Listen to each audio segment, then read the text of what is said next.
Let's settle in and drift back in time, far, far away, to a place of quiet and stillness. Imagine, if you will, a vast, open land stretching out as far as the eye can see. This is Oklahoma, but not as we know it. This is a time before the cities rose, before the roads were carved, before even the first wagon wheels left their mark upon the earth. Close your eyes and feel a gentle breeze, a constant, soft whisper that has been blowing across this land for millennia. It moves through oceans of grass, tall and wild, swaying in an endless, rhythmic dance. The blades are a tapestry of greens and golds, rustling with a sound like a soft, steady rain. This is the only sound for miles, a soothing lullaby, sung by the prairie itself. Look at the sky.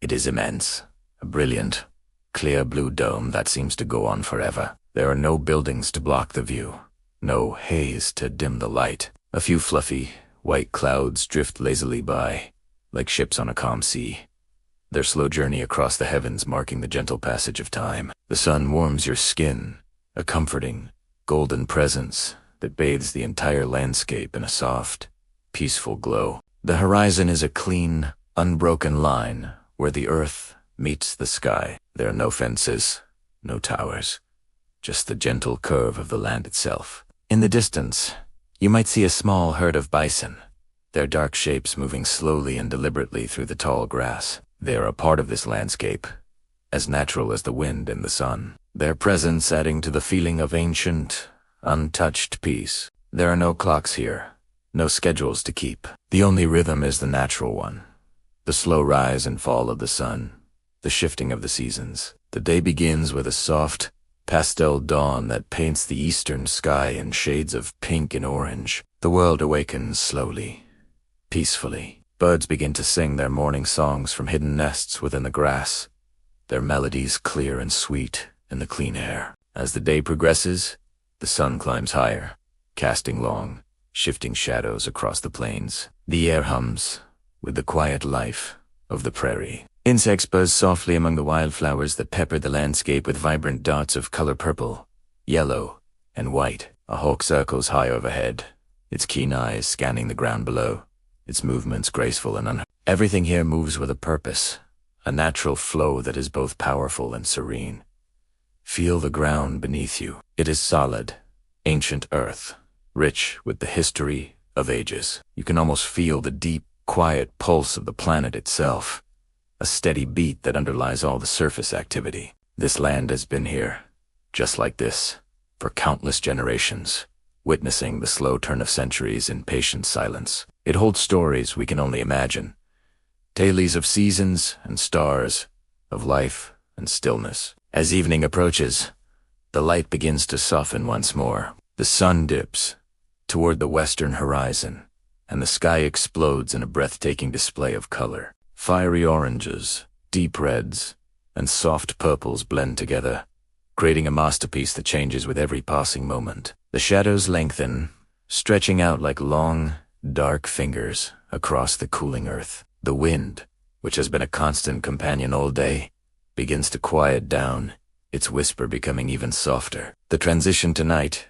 is a slow, magical process. The last sliver of the sun disappears, and the world is bathed in the gentle twilight. One by one, the stars begin to appear in the darkening sky. At first, there are just a few, twinkling shyly, but soon the entire celestial dome is filled with a glittering, shimmering blanket of countless stars, so bright and clear they feel close enough to touch. The Milky Way stretches across the sky like a river of diamonds, a sight of pure, unfiltered wonder. The prairie at night is a different kind of quiet. The daytime sounds have faded, replaced by the soft chirping of crickets and the occasional distant call of a lone coyote, its voice a hauntingly beautiful echo in the vast emptiness. The air is cool and crisp. The moon rises, casting a silvery light that illuminates the landscape in a soft, ethereal glow, making the grass look like a field of silver. In this timeless place, there are no worries, no distractions. There is only the vastness of the land, the immensity of the sky, and the gentle, rhythmic breathing of the earth. It is a place to let go, to release the tensions of the day, and to simply be. Allow the profound peace of this ancient prairie to wash over you, to quiet your mind and soothe your spirit. Imagine yourself lying in the soft grass, looking up at that incredible canopy of stars. Each one is a distant sun, a reminder of the vastness of the universe and our small, quiet place within it. The gentle rustle of the wind through the grass is a constant, reassuring presence, a sound that has comforted this land for eons. It's a lullaby from nature itself, inviting you into a state of deep relaxation and rest. Let your thoughts drift like the clouds you saw earlier, slowly and without purpose. Let them come and go, without holding on to any of them. Just observe them as they pass, like distant shapes on the horizon. Your only focus is the feeling of the cool night air on your skin, the soft sound of the wind, and the incredible peace of this untouched world. This is a sanctuary, a haven of tranquility that exists beyond time. As you breathe in, imagine you are drawing in the clean, pure air of the prairie. As you breathe out, feel all the stress and noise of the modern world leaving you, dissolving into the vast, quiet night. Each breath takes you deeper into this state of peace, further away from everything else, and closer to a place of deep, restorative sleep. The quiet of the prairie is not an empty quiet. It is full of life, of history, of a deep and abiding peace. It is a reminder of the world as it once was, a world of natural rhythms and simple existence. Let this image hold you, cradle you, as you drift off. The ancient land is here to watch over you, its silent strength, a comforting presence through the night. Rest now in the quiet heart of the prairie, and let its timeless peace be your guide into a deep and restful sleep. Good night. Welcome back to our series on American history. Today, we're diving into Chapter 2, America in the late 1800s, a period of immense change and contradiction right after the Civil War. Imagine a nation healing from deep wounds, its people scattered but hopeful, all looking towards a future that was anything but certain. The war had ended in 1865, but the peace was fragile. The country was grappling with the monumental task of reconstruction, trying to stitch itself back together, not just politically, but socially and economically. This was an era of big questions.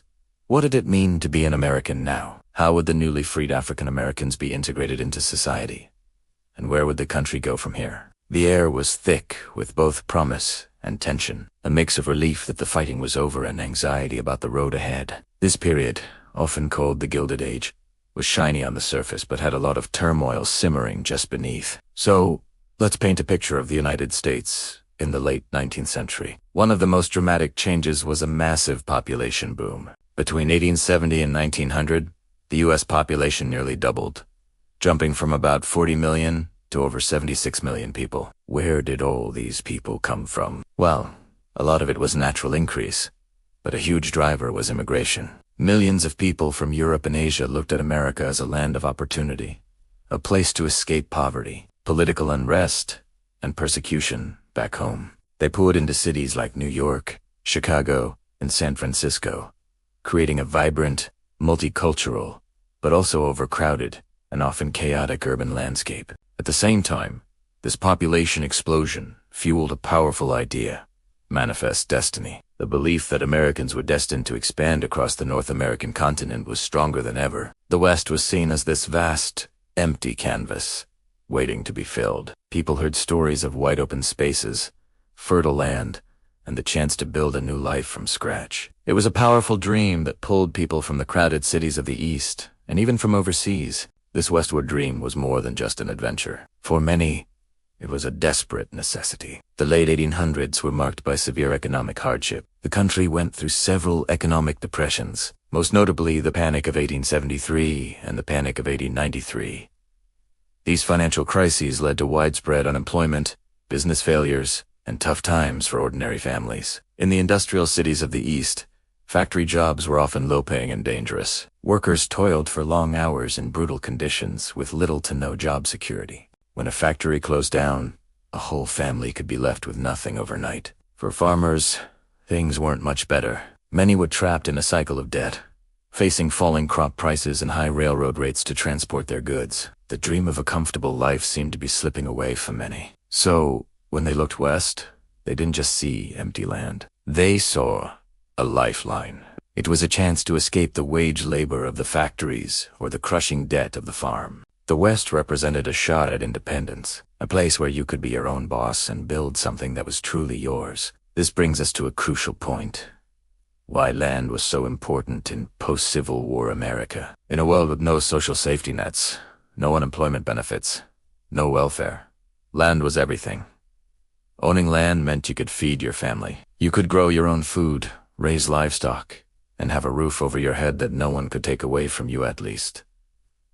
That was the idea. It represented a fundamental form of security and survival. For a farmer, a plot of land wasn't just dirt. It was his factory, his office, and his home, all rolled into one. It was the source of his livelihood and his family's future. For the millions of newly freed African Americans, the concept of owning land was especially powerful. During slavery, they were considered property. Now, the idea of owning their own piece of the American soil was the ultimate symbol of freedom and self-determination. T dreamed of 40 acres and a mule, a promise of economic independence that, for most, tragically never came to pass. But the desire was fierce. Land ownership was the clearest path out of poverty and dependence. This powerful desire for land was further fueled by the U.S. government itself. The Homestead Act of 1862 was a landmark piece of legislation. It offered 160 acres of public land to any citizen, or intended citizen, who was the head of a family. All you had to do was pay a small filing fee, live on the land for 5 years, and make improvements to it, like building a house and cultivating the fields. Can you imagine that offer today? It was an incredible deal, and it set off a massive wave of migration. Hundreds of thousands of families, known as homesteaders, packed up their belongings and headed west to claim their piece of the American dream. They came from all walks of life.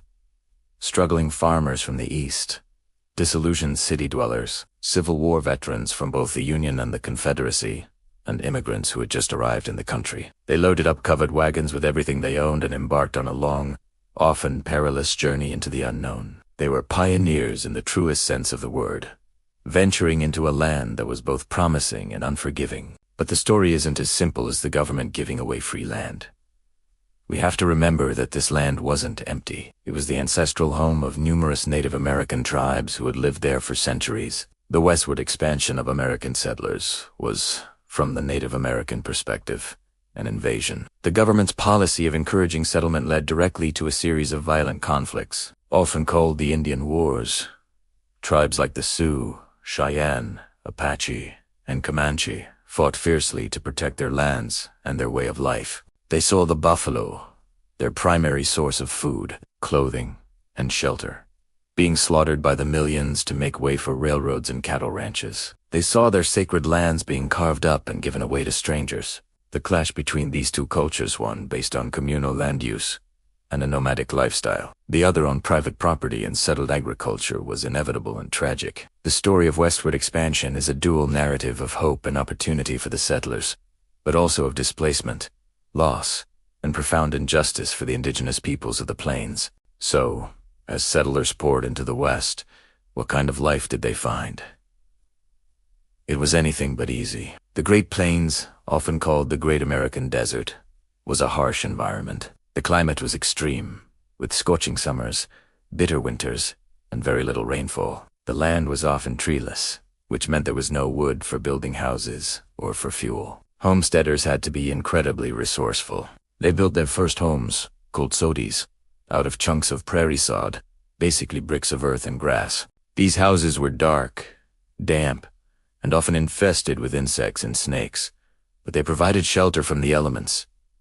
Farming on the plains was a constant battle. Droughts could wipe out an entire year's crop. Swarms of grasshoppers could descend and devour everything in their path. And then there was the sheer isolation. Families were often miles away from their nearest neighbors, leading to a profound sense of loneliness, especially for women. Life was a relentless cycle of hard physical labor, from sunup to sundown, just to survive. Despite these immense challenges, these pioneers were incredibly resilient and innovative. They developed new farming techniques, like dry farming, to conserve precious water in the soil. They adopted new crops, like hardy strains of wheat from Russia, that could withstand the harsh climate, and they built communities from the ground up. Neighbors would come together for barn raisings, harvests, and social gatherings. They established schools, churches, and small towns, slowly taming the wild frontier. Women played a absolutely critical role in this process. They were not just wives and mothers. They were essential economic partners. They managed the household, tended gardens, raised chickens, made clothes, preserved food, and often worked alongside the men in the fields. Their labor was indispensable for the survival of the homestead. The spirit of the frontier was one of self-reliance, but it was also one of mutual support. Your neighbor's survival was linked to your own, and this created strong community bonds that were essential for overcoming the incredible hardships of life on the plains. As we look back at this transformative era, we see a complex and often contradictory picture of America. It was a time of incredible growth and dynamism as the nation expanded its borders, built transcontinental railroads, and became an industrial powerhouse. But it was also a time of deep social conflict and economic inequality. The dream of the West, the promise of free land and a new beginning, was a powerful force that shaped the nation's identity. It drew millions of people into a vast and challenging landscape, testing their endurance and their ingenuity. But this dream came at a tremendous cost. It was built on the displacement of Native American populations, and was often a far cry from the idyllic life that was promised. The late 19th century set the stage for the America we know today, forging a national character defined by ambition, resilience, and a persistent struggle between its highest ideals and its harshest realities. Next time, we'll explore the rise of the industrial city and the massive changes it brought to American life. Thanks for watching, and don't forget to like and subscribe for more. Hello and welcome back to our series. Today, we're diving into Chapter 3, the Indian Territory. This isn't just a chapter in a history book. It's the story of a place and its people, a story that profoundly shaped the American landscape. When we talk about the Indian Territory, we're primarily talking about the land that would one day become the state of Oklahoma. But in the 19th century, it was designated by the U.S. government as a destination of final, isolated home for dozens of Native American tribes. Now, why was this specific area chosen? It was part of a much larger, complex, and often brutal policy of Indian removal. The idea, from the government's perspective, was to clear lands east of the Mississippi River for white settlement and expansion. The solution they landed on was to move entire nations of people to this designated territory in the West. This wasn't a voluntary migration. It was a forced relocation, backed by treaties that were often signed under duress and military pressure. The most well-known of these removals involves the 5 civilized tribes: the Cherokee, Choctaw, Chickasaw, Creek, and Seminole. These nations had developed sophisticated societies, with written languages, constitutional governments, and thriving agricultural economies in the southeastern United States. They had adopted many aspects of American culture, hoping it would allow them to coexist and retain their ancestral lands. But that hope was ultimately shattered. The Indian Removal Act of 1830, signed into law by President Andrew Jackson, gave the federal government the power to exchange native-held land in the East for land in the West. In theory, it was a negotiation. In practice, it was an ultimatum. The journey to Indian Territory was a brutal ordeal. The most infamous example is the Cherokees' forced march, which became known as the Trail of Tears. Imagine being forced from your home with little more than the clothes on your back to walk 1,000 miles through harsh weather with inadequate food, water, and shelter. Thousands of peoplemen, women, children, and elders perished along the way from disease, starvation, and exposure. This wasn't just a physical journey. It was a profound trauma, a severing of people from the lands that had sustained them for generations, lands that were sacred and central to their identity.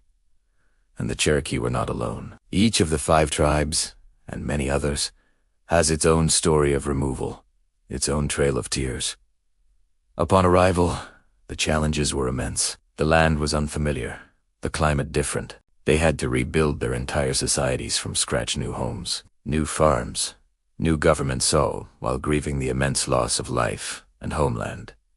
And they weren't the only ones. As the 19th century progressed, more and more tribes from other parts of the country were also forcibly relocated to Indian Territory. Tribes from the Great Plains, The Midwest and the Pacific Northwest were pushed into smaller and smaller parcels of land within the territory, often creating friction and competition for scarce resources between nations who were strangers to one another. By the late 1800s, Indian Territory was a unique, complex patchwork of over 60 different tribal nations, each with its own language, culture, and system of governance. They established new capitals, printed their own newspapers, and built schools and universities. For a time, they managed to create a remarkable new world, a testament to their resilience and determination to survive as sovereign peoples. However, the promise that this land would be theirs forever was, like so many promises before it, destined to be broken. The relentless pressure of westward expansion didn't stop at the borders of Indian Territory.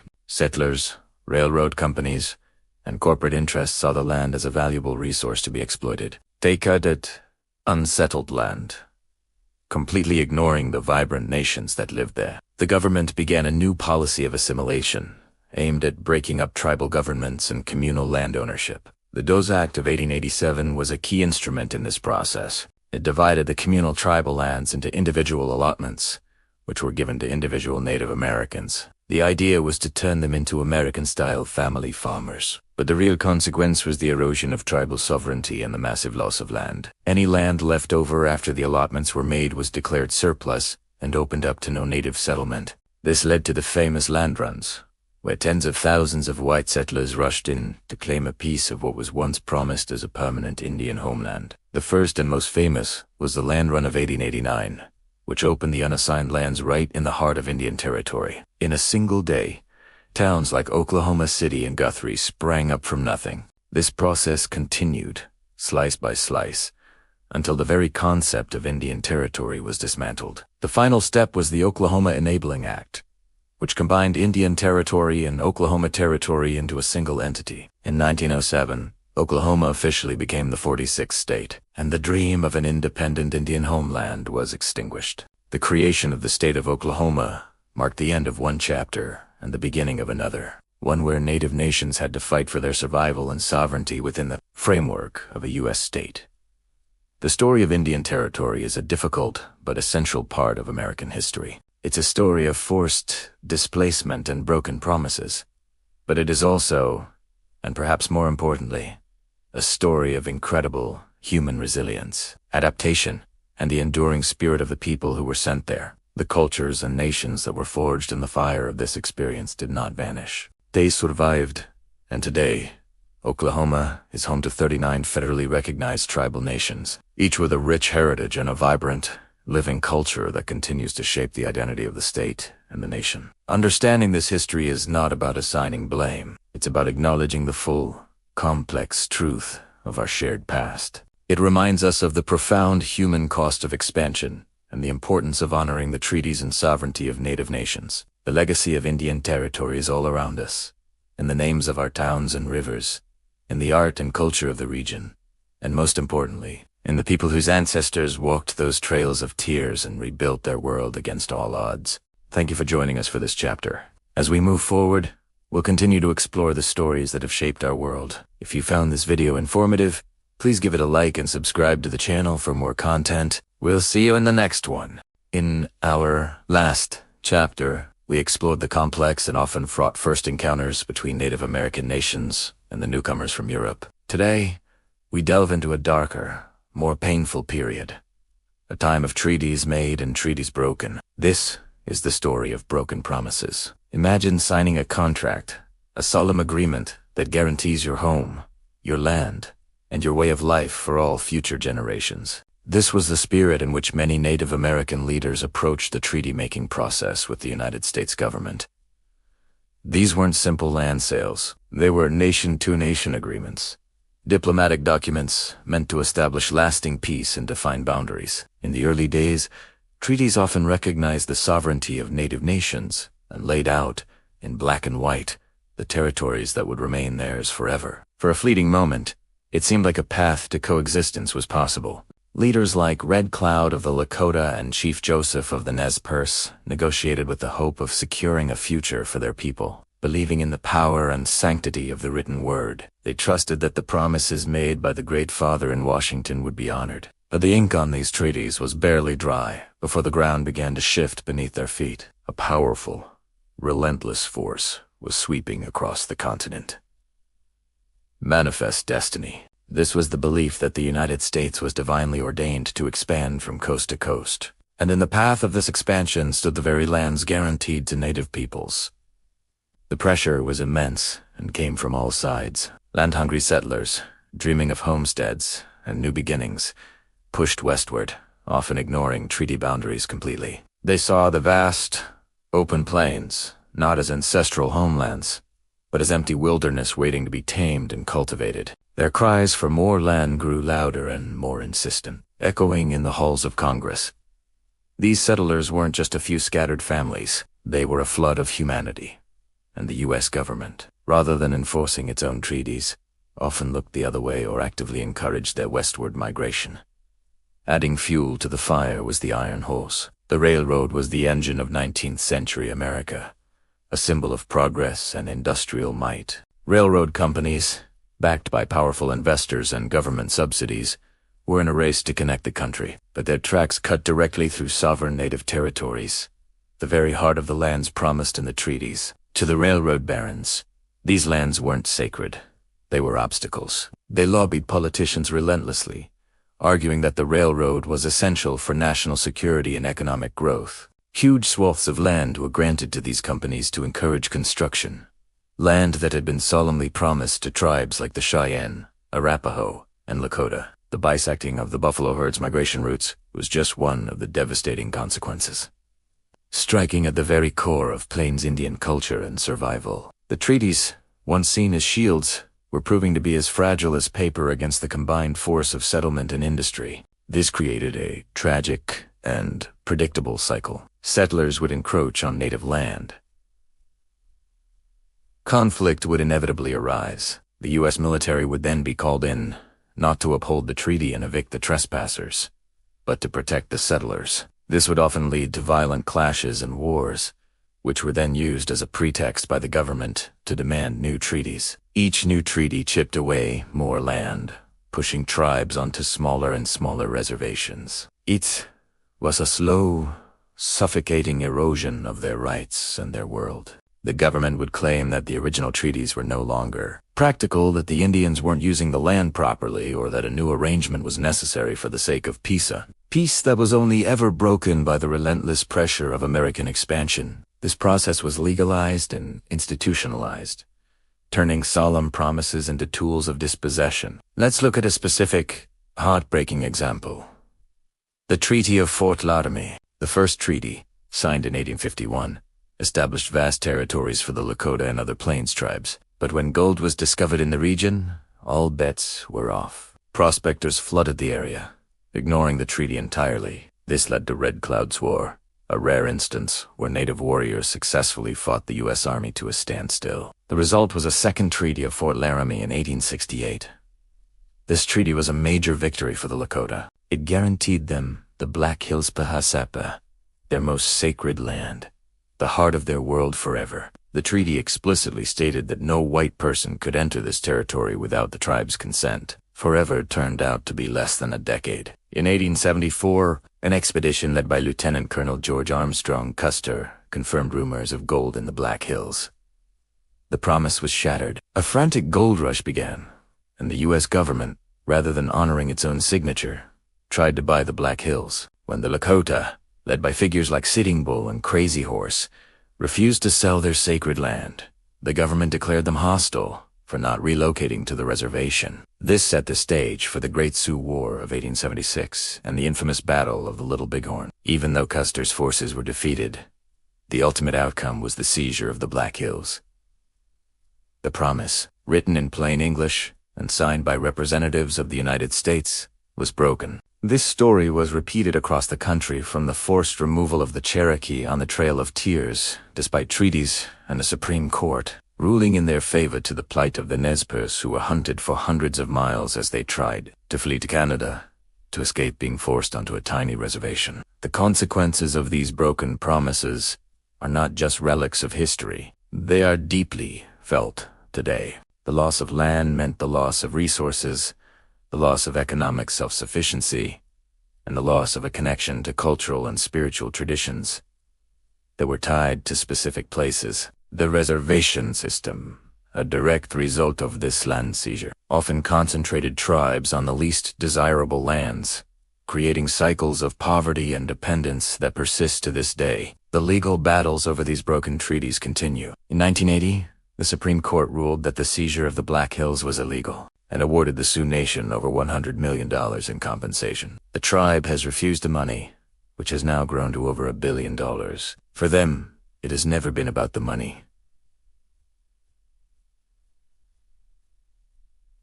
The Black Hills are not for sale. They want the land back. It is a powerful testament to the enduring significance of these promises and the deep wound that remains from their betrayal. Understanding this history of broken treaties is crucial. It challenges the simplified narrative of westward expansion and reveals a more complex and troubling story of systematic dispossession. It shows how the highest laws of the land were bent and broken in the name of progress and profit. This isn't just Native American history.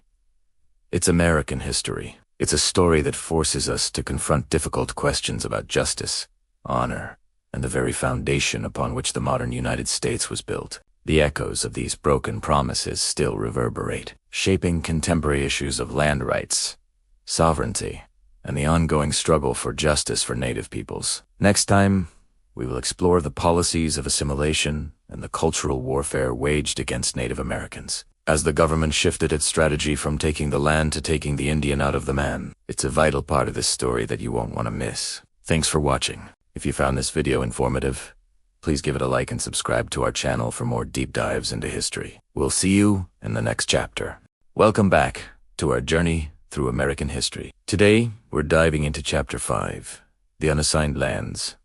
It's a story about a massive, 2-million-acre tract of land right in the heart of what we now call Oklahoma. This area, a tempting blank space on the map for many, became one of the most talked about places in late 19th century America. So, what exactly were the unassigned lands, and why did they capture the nation's imagination? Let's find out. To understand the unassigned lands, we have to rewind a bit.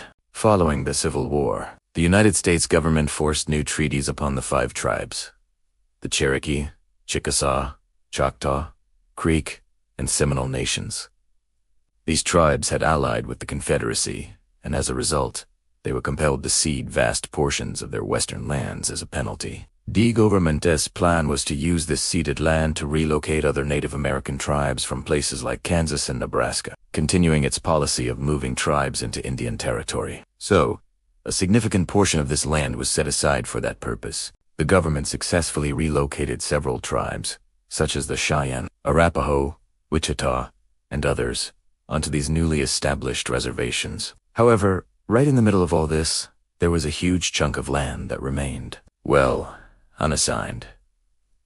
It was a leftover piece of the puzzle. This area was purchased from the Creek and Seminole nations, but for various reasons, no specific tribe was ever settled there. It just sat there, empty of any designated tribal ownership, creating a unique and controversial vacuum. Geographically, these unassigned lands were prime real estate, bounded by the Cherokee Outlet to the north, the Chickasaw Nation to the south, the Creek and Seminole lands to the east, and the Cheyenne and Arapaho Reservation to the west. It was a fertile region with rich soil, ample water from the Cimarron and North Canadian rivers, and rolling prairies, perfect for farming and ranching. It was, in essence, an agricultural paradise just waiting for someone to claim it. And in a rapidly expanding America, the existence of such a large, seemingly available piece of land was impossible to ignore. This is where things start to get interesting. The late 1800s was an era of westward expansion, fueled by the concept of manifest destiny. The frontier was seen as a place of opportunity, a safety valve for the crowded cities of the East, and a chance for ordinary people to build a new life. But by the 1870s, the best public lands were becoming scarce. The homesteading boom was slowing down, and for many Americans, the dream of owning a farm was slipping away. It was against this backdrop that the unassigned lands became a national obsession. Railroad companies, always looking to expand their networks and sell land along their routes, were among the first to publicize this empty territory. They printed pamphlets and ran newspaper ads describing it as a modern-day Eden, a land of milk and honey available for the taking. These railroad corporations had a vested interest. A settled territory meant more passengers, more freight to haul, and more profit. They conveniently overlooked the complex legal status of the land and the fact that it was still, technically, Indian territory. Joining the railroads in this campaign were journalists and land speculators. Elias Sembudinot, a Cherokee man of mixed heritage who was also a lawyer and a lobbyist for the railroads, became one of the most vocal advocates for opening the lands to known Indian settlement. He wrote influential articles, arguing that since the lands were not assigned to any specific tribe, they should be considered public domain and subject to the Homestead Act. Bodinet's arguments, published in newspapers across the country, added a layer of legal-sounding justification to the growing public demand. This combination of railroad propaganda and media hype created a powerful narrative. 2,000s of land-hungry farmers, struggling workers, and ambitious adventurers. The unassigned lands were no longer just a space on a map. They were a symbol of hope. They represented the last great chance to claim a piece of the American dream. This growing public pressure gave rise to a new movement, one that would define the next decade of the territory's history. The Boomer Movement. The Boomers were organized groups of would-be settlers who believed the unassigned lands were legally open for settlement. The name Boomer came from the boom of excitement and publicity they generated for their cause. Their most prominent leader was a man named David L. Payne, a charismatic and determined figure who became the face of the movement. Payne had been a soldier, a frontiersman, and a politician, and he possessed an unshakable belief in his right to settle the land. Starting in 1879, Payne began leading expeditions of boomers into the unassigned lands. They would cross the border from Kansas, set up makeshift towns, and even start plowing fields, all in direct violation of federal law and treaties. Their goal was to force the government's hand. They believed that if they could establish a physical presence, public opinion would compel Congress to officially open the territory for settlement. The U.S. Army was tasked with stopping them. Time and time again, federal troops would ride into the territory, arrest Payne and his followers, and escort them back to Kansas. The soldiers would burn their temporary shelters and destroy their crops. But the boomers were relentless. As soon as they were released, Payne would organize another expedition. It became a cat-and-mouse game, played out on the vast prairies of Indian Territory. Payne was arrested multiple times and faced legal challenges, but he always managed to find a way to continue his campaign. His defiance made him a folk hero to his followers and a major headache for the government. He was a master of public relations, using his arrests to generate sympathy and media coverage. Too many Americans. The boomers weren't criminals. They were pioneers, patriots fighting an out-of-touch government for their right to land. This constant pressure from the boomers, combined with a powerful lobbying from railroads and business interests, began to sway political opinion in Washington, D.C. The debate over the unassigned lands raged in the halls of Congress. On one side were those who argued for honoring the treaties and protecting Indian territory from encroachment. They saw the Boomer movement as an illegal invasion. On the other side were the expansionists, who saw the settlement of the lands as an inevitable and necessary step in the nation's progress. They argued that it was wasteful to leave such fertile land unoccupied when so many American citizens were landless. The debate highlighted a fundamental conflict in American values: the commitment to treaties versus the drive for expansion. For years, the government tried to walk a tightrope, officially opposing settlement while the political tide slowly turned in favor of opening the lands. David Payne died in 1884, but his cause was immediately taken up by his lieutenant, William L. Couch, who continued to lead boomer expeditions with the same relentless spirit. Finally, after a decade of agitation, arrests, and political maneuvering, the expansionists won. In 1889, Congress passed the Indian Appropriation Act.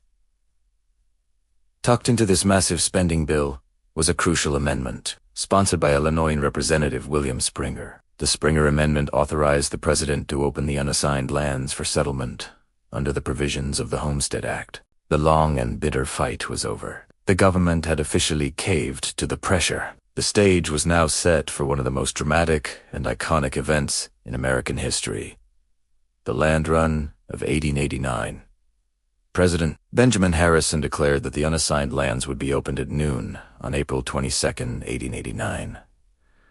The news spread like wildfire, and a massive wave of humanity descended upon the borders of the territory. An estimated 50,000 people gathered, ready to race for a new life. And so, what began as a leftover piece of land from treaties became the epicenter of a national drama. The story of the unassigned lands is a powerful example of how economic desire, media influence, and organized popular movements can shape government policy and redraw the map of a nation. It was a tempting blank space that, through a decade of relentless pressure, was about to be filled in the most chaotic and spectacular way imaginable.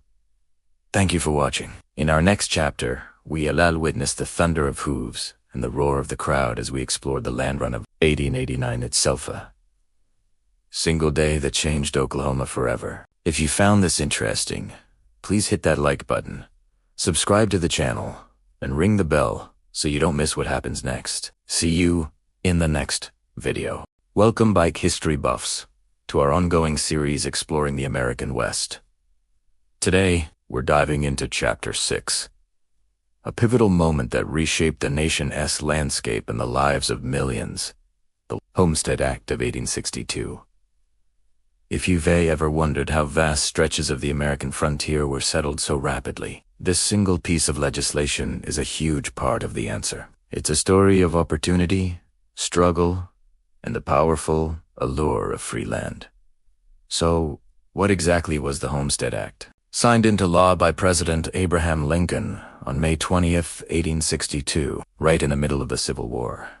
This act was revolutionary. It declared that any adult citizen, or intended citizen, who had never borne arms against the U.S. government could claim 160 acres of surveyed government land. This was a radical idea. Before this, public land was typically sold off in large, expensive tracts, often to speculators or wealthy investors. The average person simply couldn't afford it.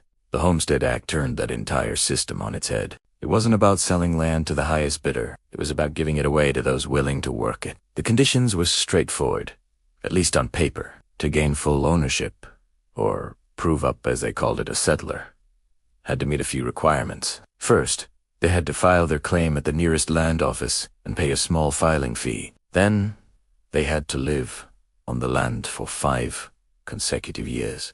This wasn't a weekend getaway.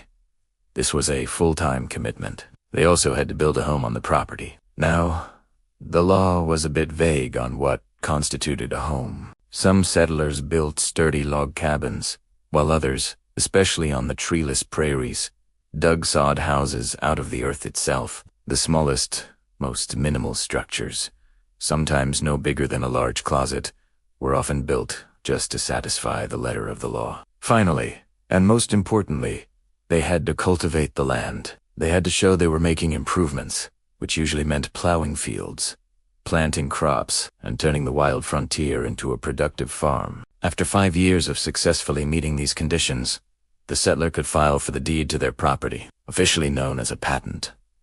They would need to find 2 neighbors or friends to serve as witnesses, who would testify that they had fulfilled all the requirements. With that final bit of paperwork and a small administrative fee, the 160 acres were officially theirs, free and clear. It was an unprecedented opportunity for land ownership. Now, let's put this into perspective. For millions of people in the 19th century, the idea of free land was nothing short of a miracle. In the eastern United States, land was scarce and expensive. Generations of families might work on farms they would never own, trapped in a cycle of tenancy or low-wage labor. In Europe, the situation was even more dire for many. The Old World was defined by a rigid class structure where land ownership was concentrated in the hands of a tiny, aristocratic elite. The average person, the farmer, the laborer, had zero chance of ever owning their own plot of ground. Their destiny was to work for someone else, forever. Suddenly, the United States government was making an offer that sounded too good to be true. "Come west," it said. "Pick a spot, build a house, plant some crops, and after just 5 years of your own hard work, this land is yours." It was a powerful promise of economic independence and self-sufficiency. This wasn't just about farming. It was about dignity. It was about building a future for your children. It was the American dream, distilled down to 160 acres of soil. Imagine being a factory worker in a crowded, dirty city, or a poor farmer in Ireland or Germany. Hearing this news, it would have sounded like a ticket to a whole new life. a chance to escape poverty and social constraints. The government heavily promoted this opportunity. Railroad companies, eager to sell land along their new routes and create customers for their freight services, launched massive advertising campaigns both in the U.S. and overseas. They printed pamphlets and posters in multiple languages, painting a picture of the West as a new Eden, a land of milk and honey just waiting to be claimed. These advertisements often showed lush, rolling fields, happy families in front of beautiful farmhouses, and bountiful harvests. The reality, as we'll explore later, was often far harsher, but the power of the dream was undeniable. This offer was open to an incredibly diverse group of people: men, single women, freed slaves.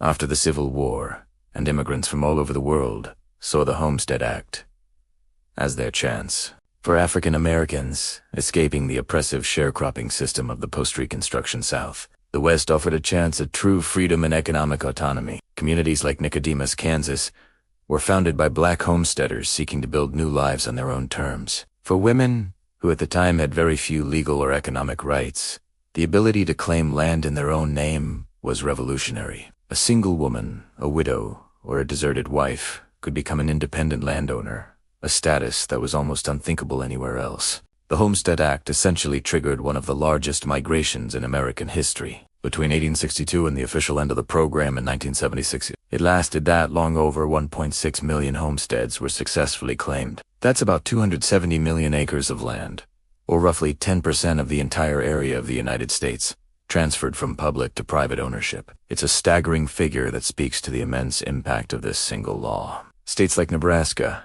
the Dakotas, Oklahoma, and Montana were largely settled by these homesteaders. They dotted the prairies with their farms, built towns, established schools and churches, and fundamentally transformed the American landscape. However, the story of the Homestead Act is not just a simple tale of success. The free land came at a tremendous cost, not just in terms of the back-breaking labor required, but also for the Native American tribes who already inhabited these lands. The act accelerated the process of displacing indigenous peoples from their ancestral territories, pushing them onto smaller and smaller reservations to make way for the tide of new settlers. The concept of private land ownership was completely foreign to most Native American cultures, who viewed the land as a communal resource for all to share. So, while the act was a dream for settlers, it was part of a nightmare for the original inhabitants of the West.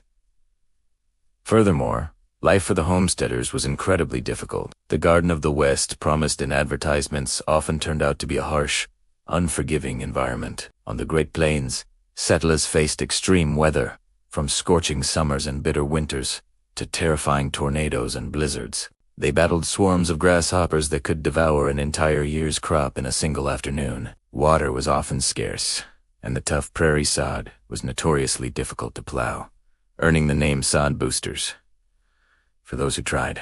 Loneliness and isolation were constant companions, with neighbors often miles away.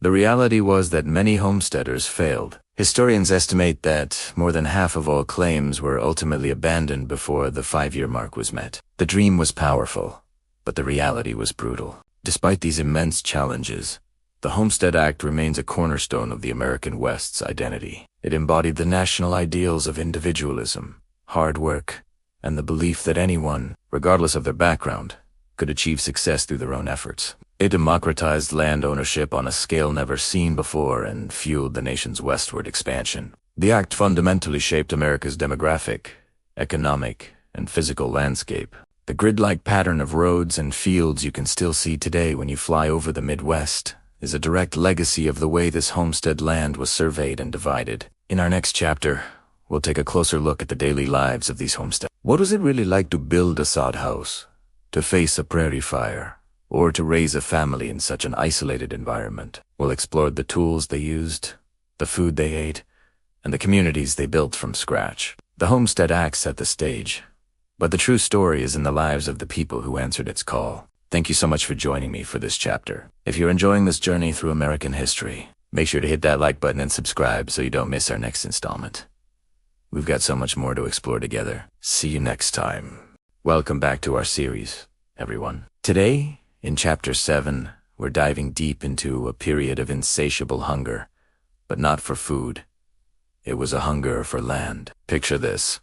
It's the late 19th century, and America is a nation buzzing with energy, ambition, and a relentless drive westward. The air is thick with a promise that hangs just over the horizon. The promise of a fresh start, a piece of earth to call your own. This wasn't just a story of cowboys and adventurers. It was a story of everyday people, folks just like you and me, dreaming of something more. You had farmers from the east, their soil tired and overworked, their yields shrinking year by year. They looked at the vast, untouched prairies and saw not emptiness, but endless potential. They saw fields of wheat dancing in the wind, barns filled to the brim, and a future for their children, a legacy etched into the very soil. They packed their wagons, sold what little they had, and gambled everything on this one big chance. Then there were the immigrants, pouring into the country from every corner of the globe. They arrived at bustling ports like Ellis Island, with little more than the clothes on their backs and a fire in their bellies. They'd fled poverty, persecution, and political turmoil, all for the whisper of a word. Opportunity. For them, owning land was a concept so foreign, so unattainable in their homelands, that it felt like a fairy tale. America offered them not just a new home, but a chance to put down roots, literally. To own a plot of land was to become a true American, to build a life from the ground up with their own two hands. And let's not forget those who were rebuilding their lives from the ashes of personal tragedy. There were countless widows, left to fend for themselves and their children in a society that offered them few options.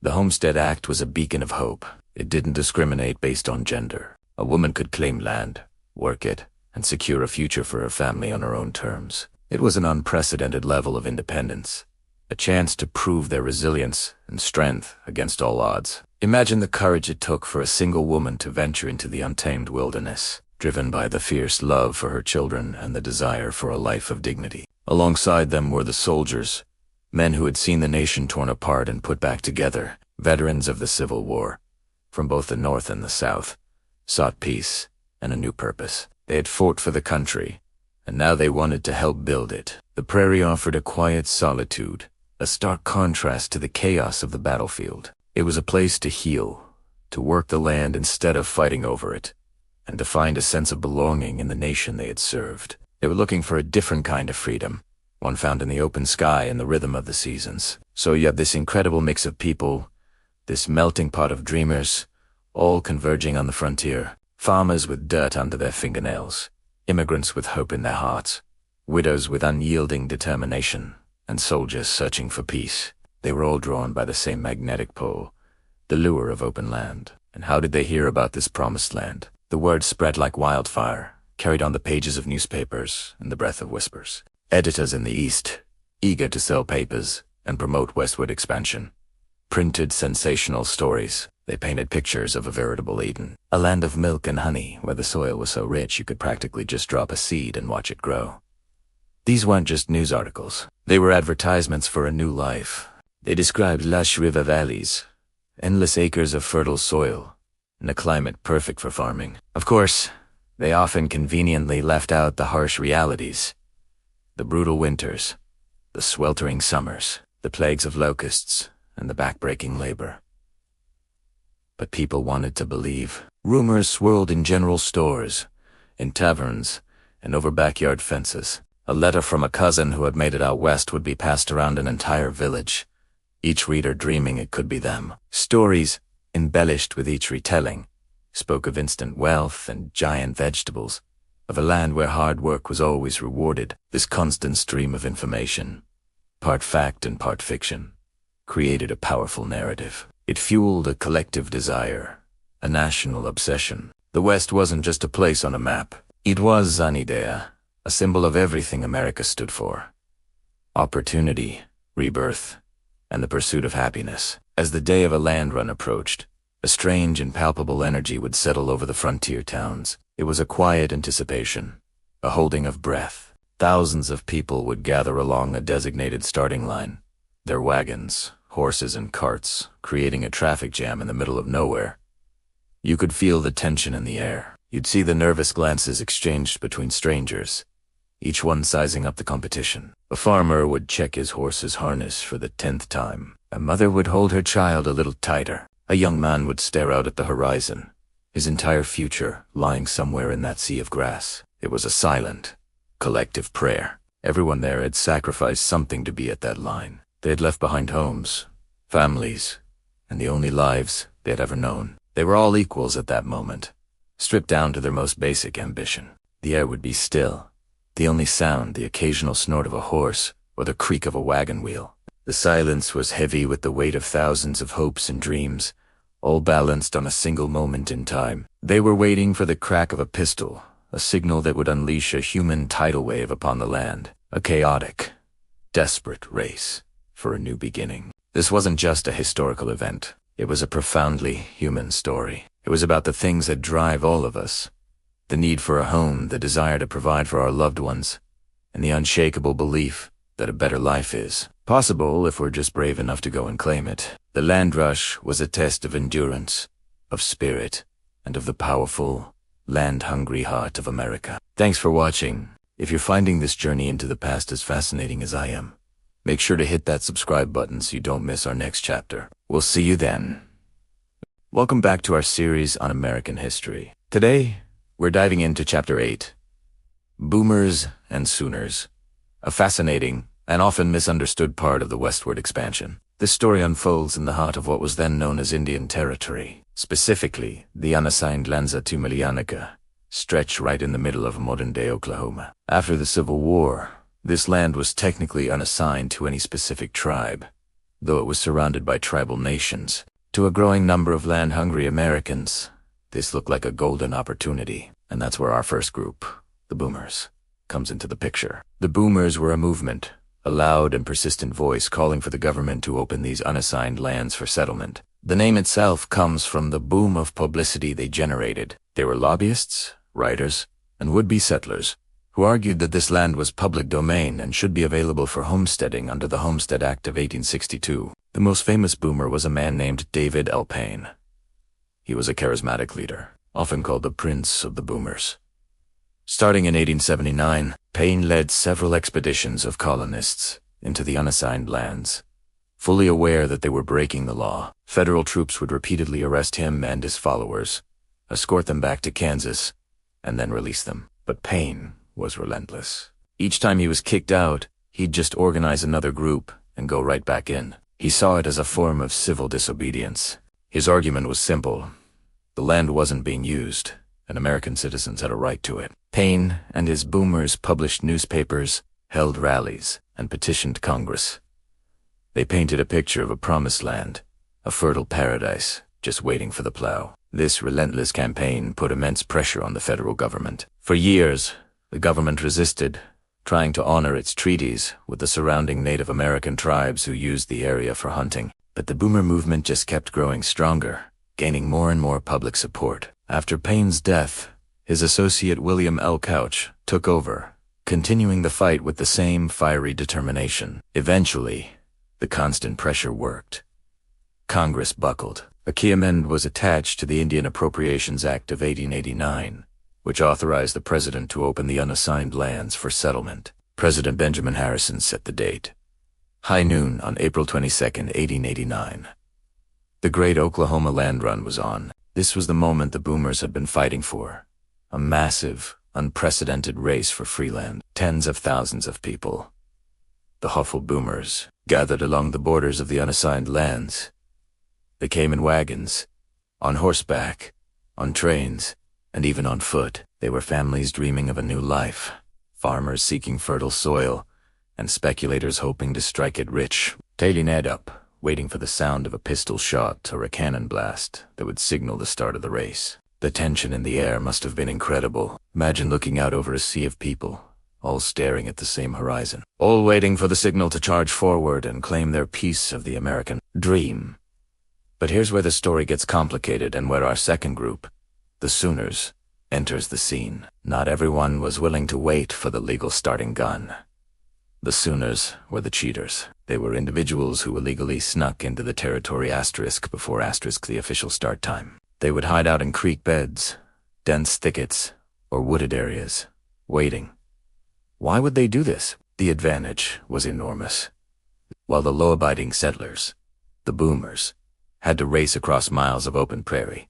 The Sooners were already there. When the signal was given, they could just pop out of their hiding spots and stake a claim on the best pieces of land, the ones with fresh water, good timber, or prime locations near future town sites. They could grab a 160-acre homestead before the fastest rider from the border even got close. Being a Sooner was incredibly risky. Federal troops, the U.S. Marshals, were patrolling the territory, trying to flush them out before the run. If you were caught, you'd be arrested and thrown out, losing your chance at any land at all. Some Sooners were even shot at by patrols, but for many, the potential reward was worth the risk. There were different types of Sooners. Some were just greedy individuals looking for a personal advantage. Others, however, were more organized. Railroads, for instance, had employees who were allowed into the territory to work on the tracks. Some of these employees used their privileged position to stake claims for themselves or for the railroad company. There were also surveyors, government officials, and deputy marshals who were legally in the territory before the run. Some of them couldn't resist the temptation and staked their own Sooner claims. When noon on April 22nd finally arrived, chaos erupted. An estimated 50,000 people surged across the border.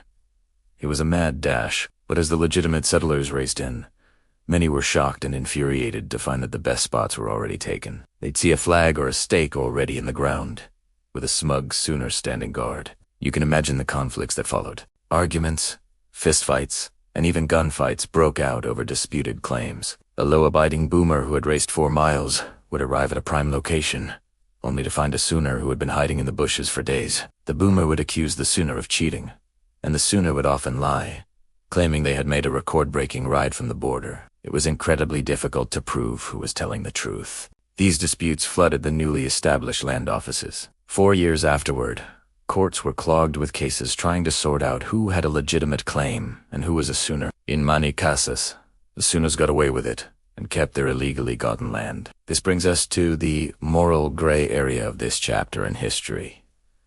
On one hand, you have the boomers. They used political pressure and civil disobedience to force the opening of the land. While they followed the rules of the land run itself, their entire movement was predicated on taking land that had been set aside for Native American tribes. Their actions directly led to the further displacement and dispossession of Native peoples.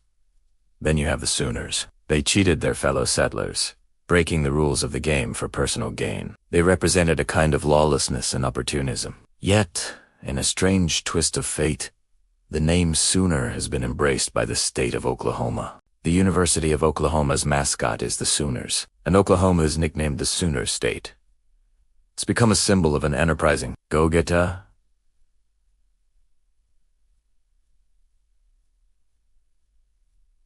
Go-getter.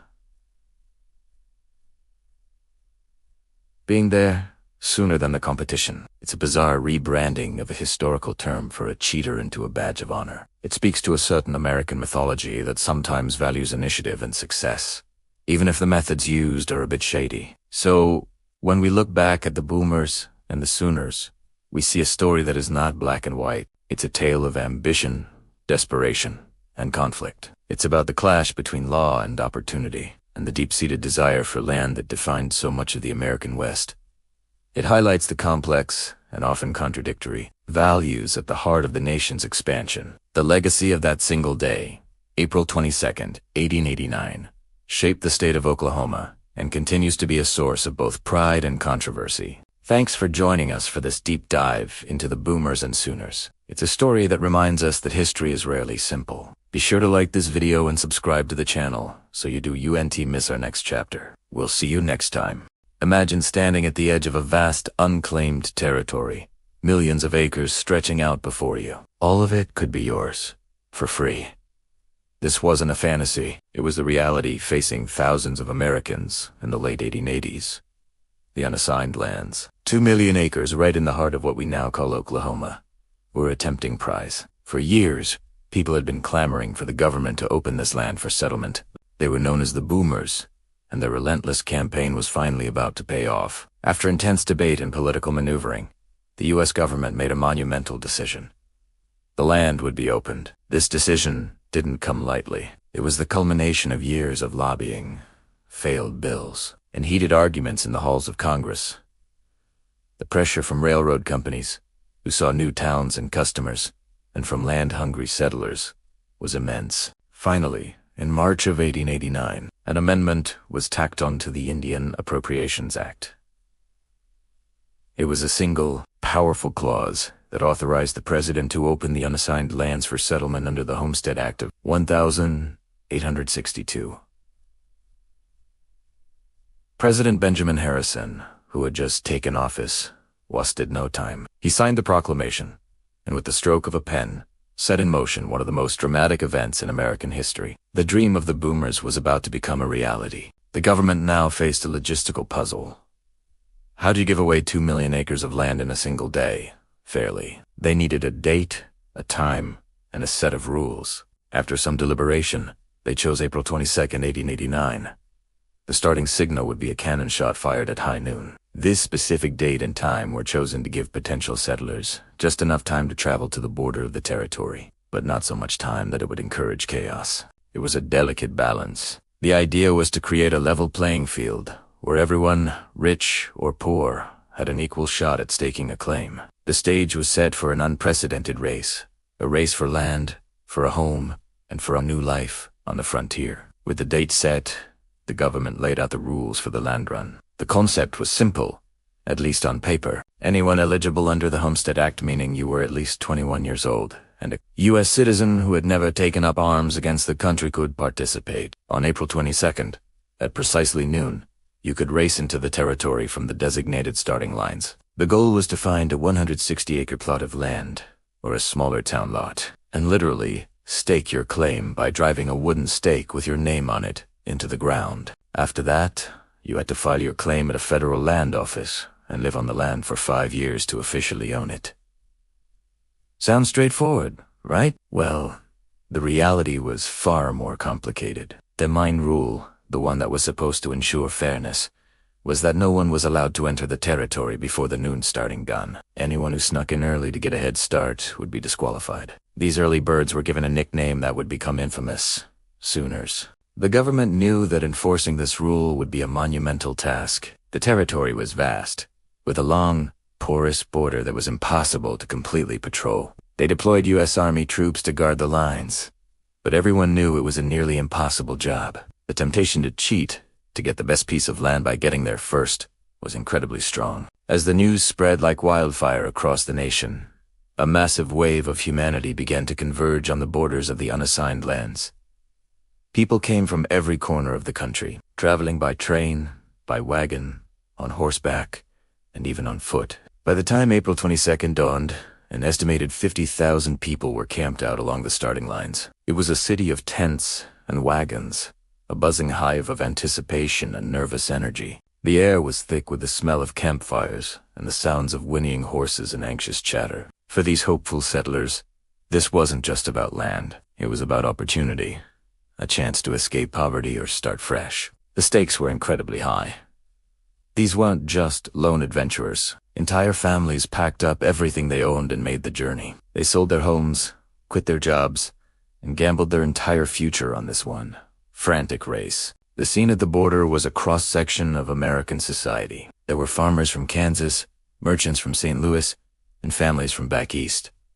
They brought with them their best horses, their fastest wagons, and their unwavering determination. As the morning of April 22nd wore on, the tension became almost unbearable. People lined up, elbow to elbow, staring intently across the prairie, waiting for the signal that would change their lives forever. But while the hopeful settlers waited, the Sooners were already at work. Under the cover of darkness, thousands of people had slipped past the military patrols. They hid in ravines, dense thickets of trees, and tall prairie grass, waiting for the legal settlers to arrive. These Sooners included everyone from cunning individuals to organized groups, working for town-site companies who wanted to claim the most valuable lots for future businesses. The soldiers did their best, arresting and evicting hundreds of Sooners they found. But for everyone they caught, many more remained hidden, patiently biding their time. This created a huge problem.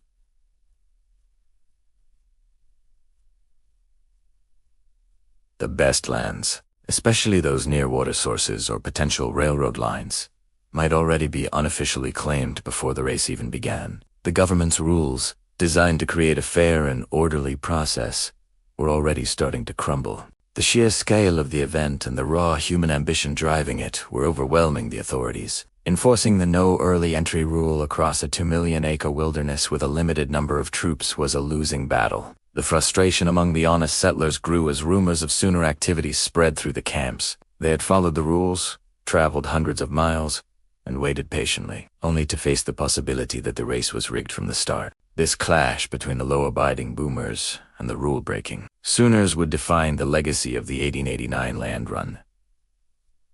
As the clock ticked closer to noon, the scene at the starting line was one of pure, unadulterated chaos. The line of people stretched for miles. Horses, spooked by the crowd and the noise, reared and stamped their feet. People jockeyed for position, shouting and arguing. The soldiers rode up and down the line, trying to maintain some semblance of order. But it was like trying to hold back the tide. The government had decided to open the land. They had written the rules. But now, in these final moments, it was clear that enforcing those rules was beyond their control. What was about to happen would not be the orderly distribution of land they had envisioned, but a frantic, wild, and often unfair scramble for a piece of the American dream. The cannon was about to fire. Thank you for watching this chapter of our journey into the American West. The story of the land run is a powerful example of ambition, chaos, and the relentless drive for a better life. If you enjoyed this video, please hit the like button, and be sure to subscribe and turn on notifications so you don't miss the next chapter, where we'll ride into the chaos of the run itself. We'll see you next time. The sun dips low, painting the vast Oklahoma prairie in hues of gold and crimson. A sea of wagons, thousands of them, stretches as far as the eye can see. A temporary city built on hope and anticipation. This is the night before the great land rush of 1889. A moment suspended in time, trembling on the brink of history. Families huddled around flickering campfires, the flames dancing in their weary but determined eyes. The air is thick with the scent of wood smoke, dust, and brewing coffee. Horses snort and stamp their hooves, sensing the nervous energy that permeates the encampment. You can hear the low murmur of voices, a symphony of hushed conversations. A father points towards the horizon, his voice a quiet rumble as he describes to his son the quarter section of land they hope to claim. A place to build a home, a future. A mother hums a lullaby to a restless baby, her song a fragile thread of peace in the charged atmosphere. There are no loud celebrations, no raucous laughter. A profound and heavy stillness hangs over the prairie, broken only by the crackle of a log shifting in the fire or the distant cry of a coyote. Men meticulously check their gear one last time: wagon wheels, harnesses, the condition of their fastest horses. Every detail is crucial. Tomorrow, speed and luck will determine their destiny. They share stories of the lives they left behind, of droughts and failures, and the dreams that propelled them to this starting line. They're farmers from Kansas, merchants from St. Louis, recent immigrants with everything to gain and nothing left to lose. Strangers tonight, they will be competitors tomorrow, rivals in a race against time. Sleep is a fleeting visitor. Many simply lie awake, staring up at the brilliant canopy of stars, a celestial audience to their private anxieties. Is the horse fast enough? Will the wagon hold? What if they don't find a good plot of land? What if someone else gets there first? These questions circle in their minds, a silent chorus of doubt and hope. They think of the government proclamations they read, the promises of fertile soil and a new beginning in this unassigned land. For many, this isn't just about acquiring property. It's about a chance at redemption, a shot at the American dream. A young couple sits on the tongue of their wagon, holding hands, their shoulders touching.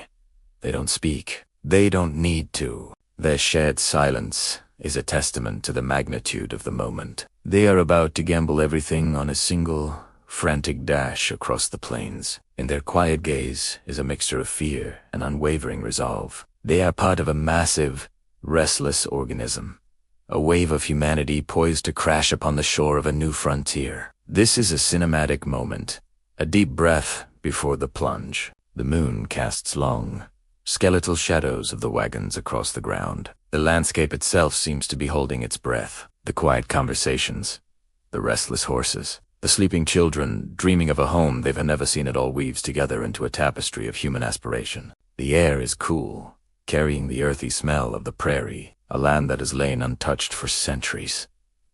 Unaware of the chaos that will erupt at the sound of a single gunshot at high noon. This is the calm before the storm, a night of quiet contemplation and shared anticipation before the wild, chaotic scramble for a piece of the American West. The hopes and fears of 50,000 people are gathered here, on this edge of civilization, waiting for the dawn. The night before the rush is more than just a pause. It is the silent, tense, and unforgettable prologue to a defining chapter in history, a moment when an entire future balanced on the edge of a new day. Thank you for joining me in this look back at a pivotal moment in time. If you enjoyed this story, be sure to like, subscribe, and hit the notification bell so you don't miss our next chapter. We'll see you then. It's high noon on April 22nd, 1889. The sun beats down on the vast, open plains of the unassigned lands in what will one day be Oklahoma. A tense silence hangs in the air, thick with anticipation. Imagine tens of thousands of people, all lined up along an invisible border. They're on horseback, in wagons, on footmen, women, entire families. They've come from every corner of the country, drawn by the promise of free land, a chance to start fresh. For weeks, they've waited, camping out, sizing each other up, dreaming of the 160-acre plot that will become their future. The atmosphere is electric. This isn't just a crowd. It's a coiled spring, ready to launch. Every eye is fixed on the horizon. Every ear is straining for a signal. They've been told to wait for the sound. A bugle call or the crack of a cavalry officer's pistol. That single sound will unleash one of the most incredible spectacles in American history. The Great Land Run of 1889. The tension is almost unbearable. Horses stomp impatiently, their riders whispering last-minute words of encouragement. People clutch the reins of their wagons so tightly their knuckles are white. This is the moment that will define their lives. Then, it happens. A single, sharp crack pierces the silence. Whether it was a gunshot or a bugle, the effect is instantaneous. A roar goes up from the crowd. The sound of 50,000 voices all at once. The line, once so orderly, dissolves into a tidal wave of humanity. It's a breathtaking sight. Thousands upon thousands of people surge forward, a moving wall of hope and ambition flooding onto the prairie. Horses gallop wheels, churn up clouds of red dust, and people on foot run with everything they've got. The race for a new life has begun. Now, you might be picturing pure, frantic chaos, a wild free-for-all with no rules. But that's not the whole story. While the excitement is immense, it's a controlled excitement. These aren't just random people running amok. Many are experienced pioneers and farmers. They know what they're doing. They move with purpose. Riders are scanning the landscape, looking for the telltale signs of good soil or a reliable water source. Wagon drivers are expertly navigating the uneven terrain, trying to keep their precious cargo, their families, and all their worldly possessions. There's a sense of shared purpose, even amidst the competition. You'd see a rider helping another whose horse has stumbled, or a family sharing water with a stranger running alongside them. This wasn't a mob. It was a community being born on the move. They were all in this together, racing against each other, yes, but also racing toward a common dream. The goal wasn't just to be the first. It was to find a piece of land where they could build a home, plant crops, and raise a family. It was about staking a claim not just on the land, but on the future. Let's talk about the speed. The fastest riders, often young men on the best horses, disappeared over the horizon in minutes. They were known as boomers, the ones who had been agitating for this land to be opened for years. They knew the territory. They were followed by a sea of canvas-topped wagons, the prairie schooners, bouncing and jostling their way across the plains. It was like a stampede, but one driven by human determination. The sheer scale of it is hard to comprehend. Imagine an area twice the size of Delaware being settled in a single afternoon. The dust kicked up by this massive movement was incredible. It formed a thick, reddish-brown cloud that hung over the plains, visible for miles. It got into everything: your eyes, your throat, your clothes. But nobody cared. They were fueled by adrenaline and the promise of what lay ahead. Each person had a flag or a stake with their name on it, ready to drive into the ground to mark their claim. The first person to stake a claim on a 160-acre plot and file it at the land office would be the legal owner. This moment in time, this single afternoon, represents so much about the American spirit. It's a story of opportunity, of risk, and of incredible ambition. It was a gamble on a massive scale. People left behind everything they knew for the chance at something better. They faced uncertainty, hardship, and fierce competition, all for a piece of the American dream. And as they thundered across the prairie under that hot midday sun, they weren't just claiming land. They were writing a new chapter in the nation's history, one dusty footprint and one wooden stake at a time. The sound that started it all wasn't just a signal to run. It was the starting gun for the creation of a new state. Think about the different strategies people used. Some went for speed, hoping to grab the most desirable plots near rivers or future town sites. Others were more methodical, taking their time to find a piece of land that might have been overlooked by the initial rush, but had good soil for farming. Families and wagons had a different challenge. They couldn't move as fast, but they had their supplies and tools with them, ready to start building a home the moment they stopped. It was a fascinating blend of raw speed, careful planning, and a whole lot of luck. As the afternoon wore on, the vast, empty prairie began to transform. Where there had been only grass and sky, now there were flags, stakes, and the beginnings of human settlement. Tents started to pop up. Campfires were lit. The sound of hammers and saws would soon replace the thunder of hooves. By sunset on April 22nd, 1889, cities like Guthrie and Oklahoma City were born, springing from nothing into bustling tent cities of thousands of people in a matter of hours. The land rush was a dramatic, powerful, and uniquely American event, and it all started with that single gunshot at noon. Thanks so much for watching. If you found this slice of history as fascinating as I do, make sure to like this video and subscribe to the channel for more stories like this one. See you next time. Hello history lovers, and welcome back to our journey through the American frontier. Today, we're diving deep into Chapter 12, a story I call Racing for a Claim. This is where the dream of owning a piece of America becomes a frantic, heart-pounding reality. Imagine this: the starting gunfires, and a sea of people, on horseback, in wagons, and even on foot, surges forward. This isn't a race for a gold medal. It's a race for a future, for a home, for 160 acres of land promised by the Homestead Act. The first moments are pure chaos. Dust fills the air, kicked up by thousands of hooves and wagon wheels. The thunderous noise is a mix of shouts, hoarse whinnies, and the cracking of whips. Everyone is pushing, trying to get ahead, to find that perfect spot of land they've been dreaming of. But what does that perfect spot even look like? For most, it's a mystery. They're riding blind, armed only with hope and a few precious wooden stakes. These aren't just pieces of wood. They're symbols of a new beginning, the tools they'll use to mark the corners of their new lives. As the initial frenzy spreads out, a new kind of challenge begins. How do you measure 160 acres in the middle of a vast, open prairie with no fences, no roads, and no landmarks? There are no surveyors here, no fancy equipment. You have to rely on your wits and your own 2 feet. 160 acres is a square plot of land, roughly half a mile on each side. Try walk in that. Settlers would count their steps, pacing out the boundaries of their future farms. A man would walk, say, 800 or 900 paces in one direction, plant a stake, turn 90 degrees, and walk another 800 paces. It was an incredibly imprecise science. They had to eyeball it, estimating distances across rolling hills and through tall prairie grass. Was that creek part of their land, or their neighbors? Was that grove of trees theirs for lumber, or had someone else already claimed it? This is where the real tension begins to simmer. In the race, you're competing against everyone, but once you stop and plant your stakes, your world shrinks to the people right next to you, your new neighbors, and they're doing the exact same thing you are.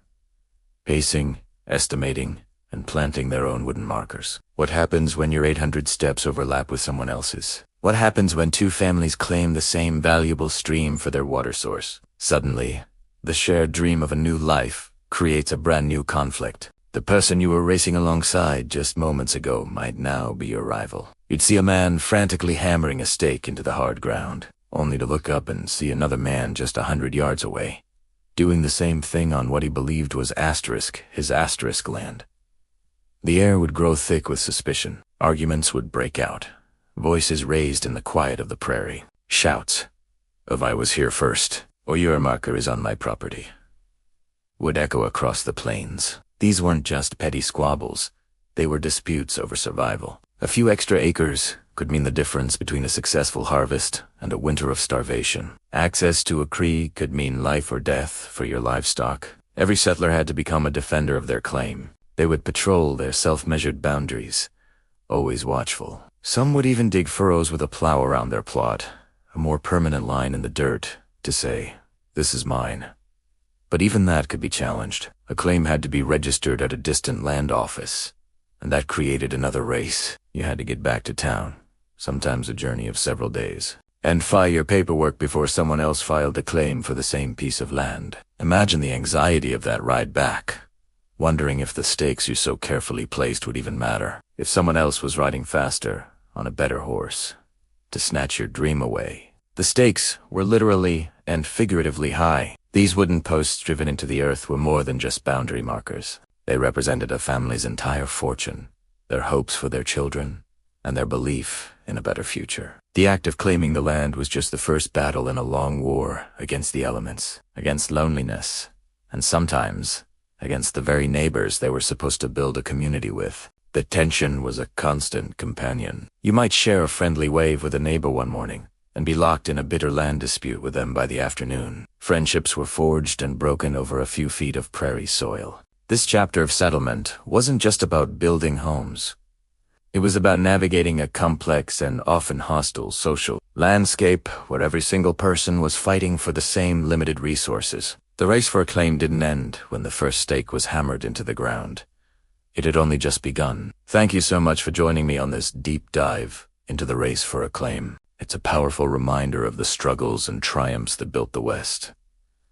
If you found this story as fascinating as I do, make sure to hit that like button and subscribe for more chapters from our shared history. Drop a comment below and let me know what you think about this intense process of settlement. Until next time, stay curious. Imagine this. One moment, it's nothing but open prairie. The next, a bustling city stands where there was once just grass and sky.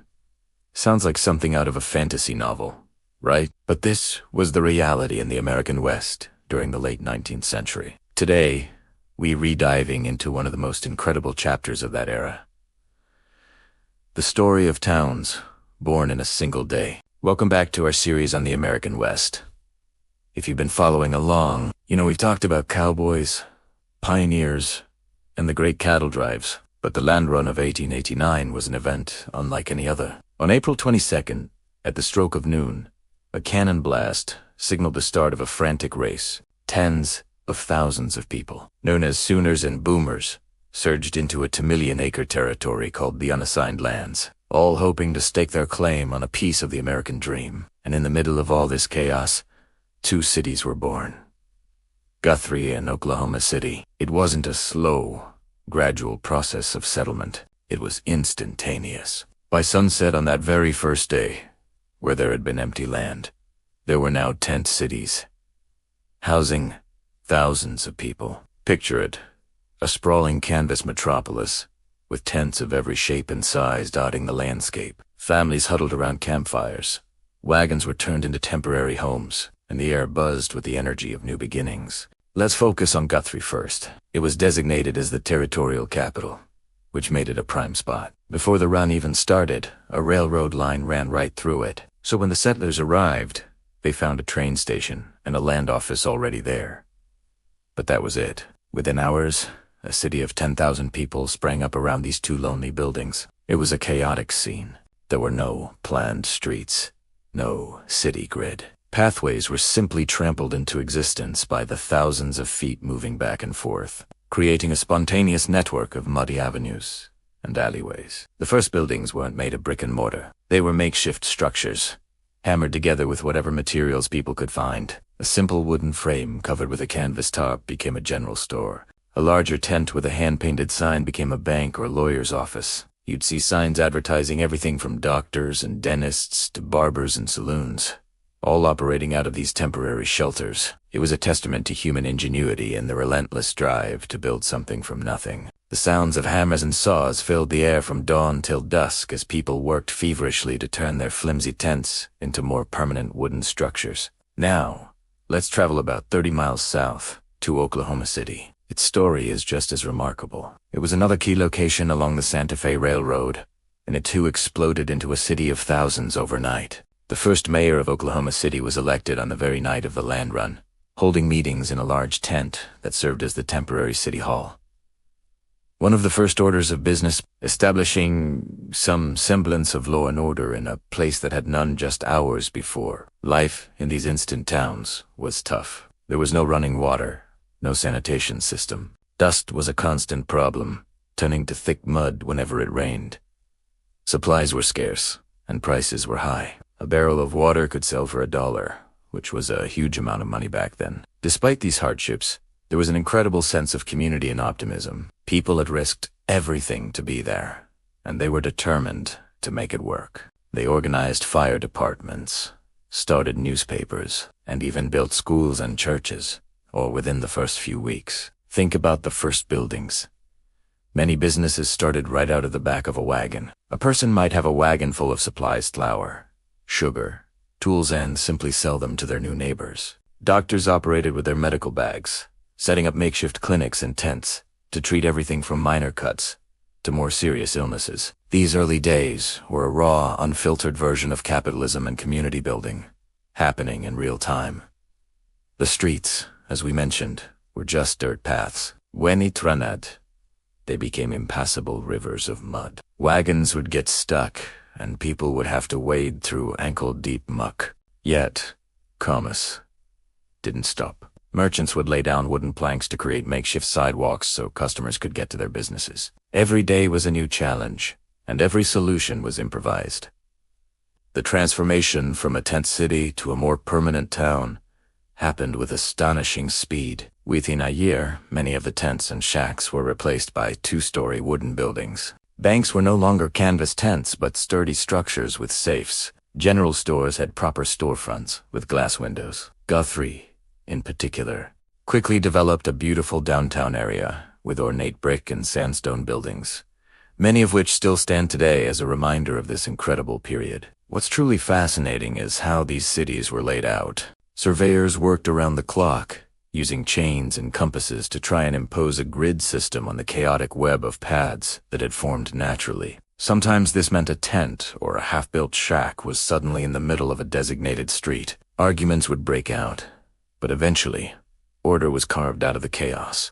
Lots were officially registered, and the messy, organic layout of the first day gave way to the organized blocks and streets we associate with the city. This phenomenon wasn't unique to just Guthrie and Oklahoma City, though they are the most famous examples. Across the West, similar boomtowns popped up around gold strikes, silver mines, or new railroad depots, but the scale and speed of what happened in Oklahoma on April 22, 1889, was unprecedented. It was the ultimate expression of the pioneering spirit, a powerful mix of ambition, resilience, and a touch of madness. These towns, born in a single day, represent a pivotal moment in American history. They show us how quickly a society can be built when people are driven by a common goal. It was a messy, chaotic, and often difficult process, but it laid the foundation for the state of Oklahoma and became a legendary chapter in the story of the American West.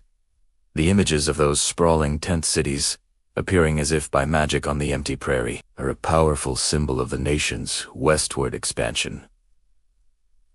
Thanks for joining us on this journey back in time. It's a wild story, isn't it?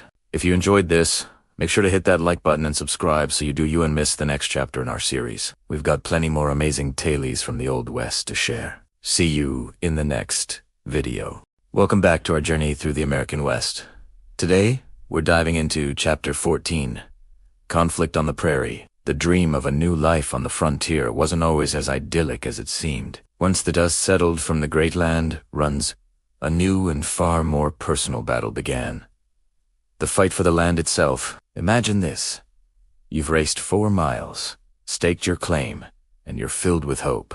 But then, your neighbor insists that your claim marker is a few feet onto his property. Or worse, you return from a trip to town to find someone else has completely taken over your plot, claiming you were never there in the first place. This was the harsh reality for thousands of settlers. The initial land rush was just the beginning. Holding onto that land was the real challenge. Disputes over land claims became an epidemic on the prairie. The survey lines, often hastily drawn, were a major source of confusion. A slight miscalculation by a surveyor could pit two families against each other for generations. These weren't just polite disagreements. They were bitter, often violent conflicts over the very foundation of a family's future. A single acre could mean the difference between a successful farm and starvation. People used everything from verbal threats to fence-line skirmishes to defend what they believed was theirs. The courts were overwhelmed with cases, and many settlers, lacking money or connections, had to take matters into their own hands. It was a time of intense tension, where every neighbor could be a potential rival. Adding fuel to this already raging fire were the widespread accusations of cheating. The biggest scandal of all was the Sooners.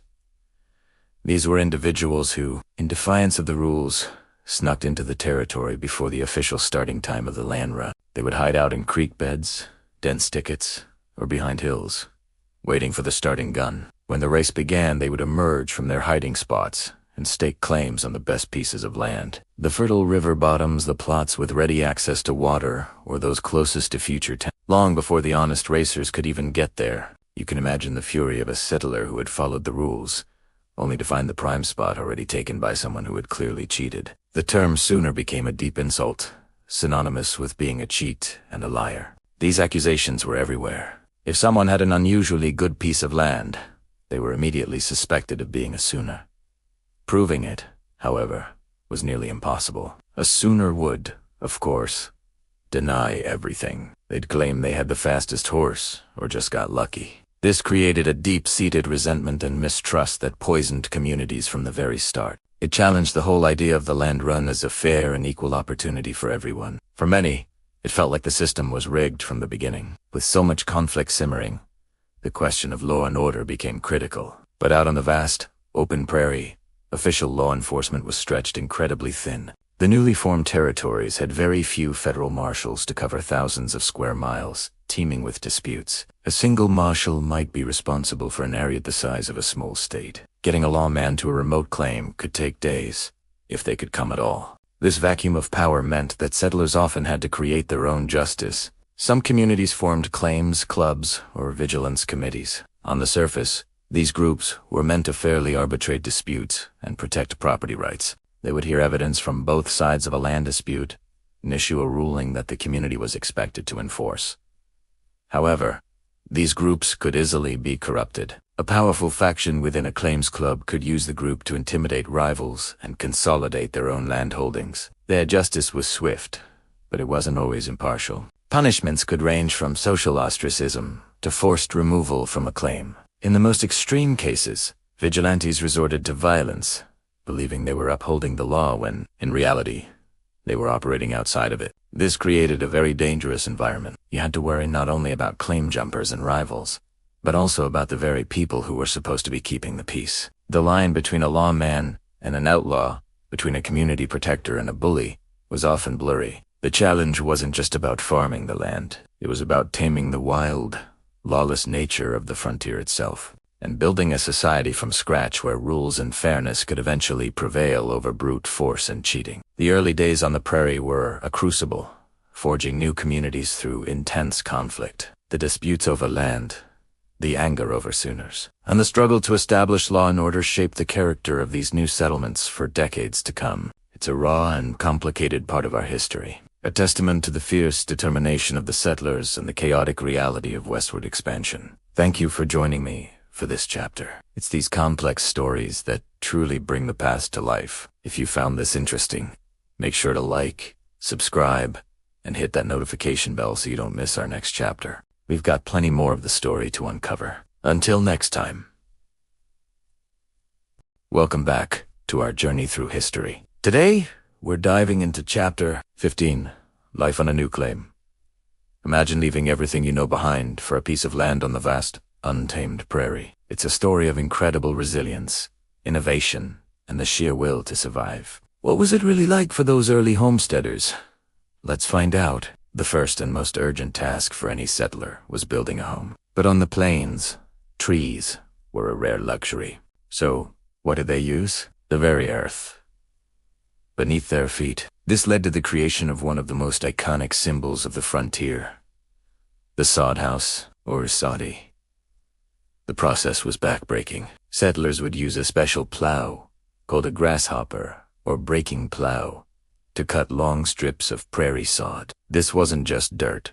It was a dense mat of grass roots that had been growing for centuries, making it incredibly tough and heavy. These strips, like giant bricks, were about 2 to 3 feet long, a foot wide, and a few inches thick. They would lay these sod bricks grass-side down, staggering the joints just like a modern bricklayer would. The walls rose slowly, layer by layer, sometimes 2 or 3 feet thick. This thickness provided amazing insulation, cool in the blistering summer heat and relatively warm during the brutal winters. For their roof, they'd lay down a few precious wooden beams if they could find or afford them, then cover them with brush, more sod, and sometimes a layer of clay to try and waterproof it.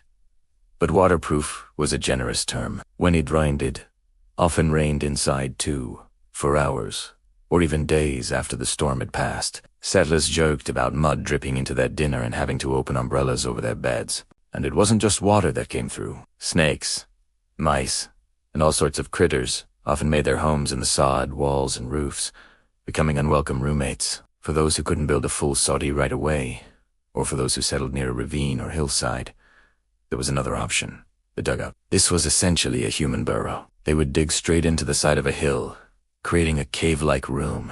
The front wall, which was the only part exposed, would often be built from sod blocks, with a door and maybe a window cut in. Dugouts were even more primitive than soddies, but offered immediate shelter from the relentless wind and extreme temperatures. They were dark, damp, and cramped, but they were a start. They were a toehold in a new world. With a roof over their heads, the next great challenge was the land itself.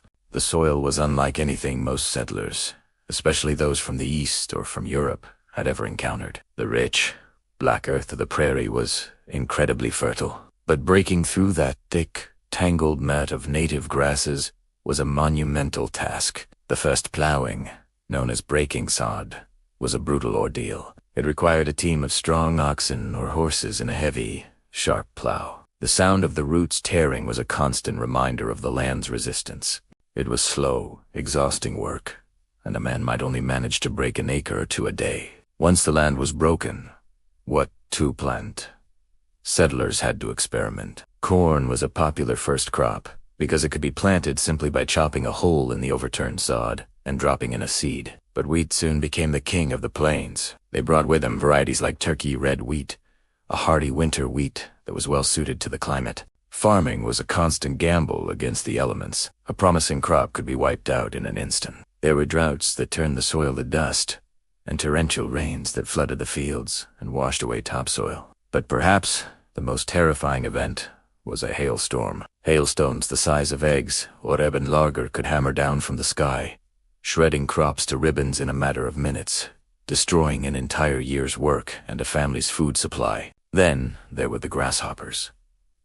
Plagues of locusts would descend in massive, dark clouds that could block out the sun. They would devour everything in their path: vegetable gardens, the leaves on trees, even the clothes on the line and the wooden handles of tools. They left behind a barren, devastated landscape and families facing starvation. For many, a grasshopper plague was the final straw that forced them to give up and head back east. Beyond the physical hardships of building and farming was the profound sense of isolation. On the vast, flat expanse of the prairie, your nearest neighbor might be miles away. You could stare at the horizon in every direction and see nothing but an endless sea of grass under an enormous sky. This profound emptiness could be beautiful, but it could also be deeply unsettling. The wind was a constant companion. It was relentless, howling across the plains day and night, whipping up dust in the summer and driving snow into blinding blizzards in the winter. The ceaseless noise and pressure of the wind could wear on a person's nerves, contributing to a condition sometimes called prairie madness,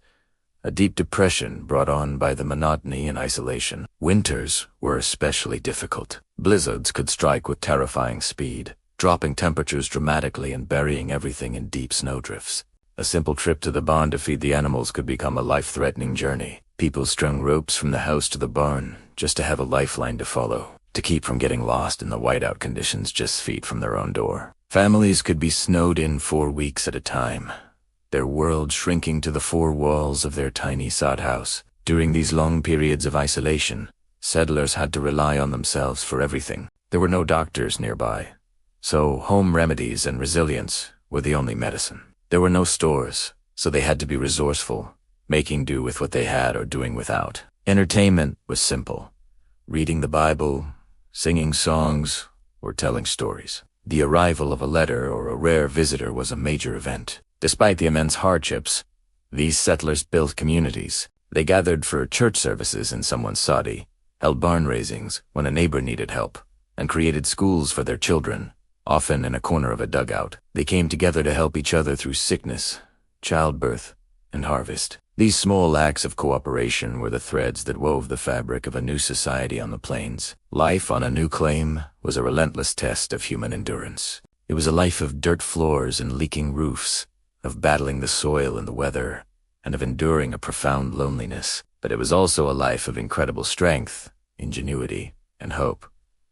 These pioneers weren't just building homes and farms. They were building a future. They were transforming the great American desert into the nation's breadbasket, laying the foundation for the communities and states that exist there today. Their story is a powerful testament to the human spirit's ability to adapt, to endure, and to create a home in even the most challenging of landscapes. Thank you so much for joining me on this exploration of life on the frontier. I hope it gave you a new appreciation for the incredible challenges these pioneers faced. If you found this interesting, please give this video a thumbs up and subscribe to the channel for more chapters of our shared history. And I'd love to hear your thoughts in the comments below. What part of the homesteader's life do you find most fascinating or challenging? Until next time, take care.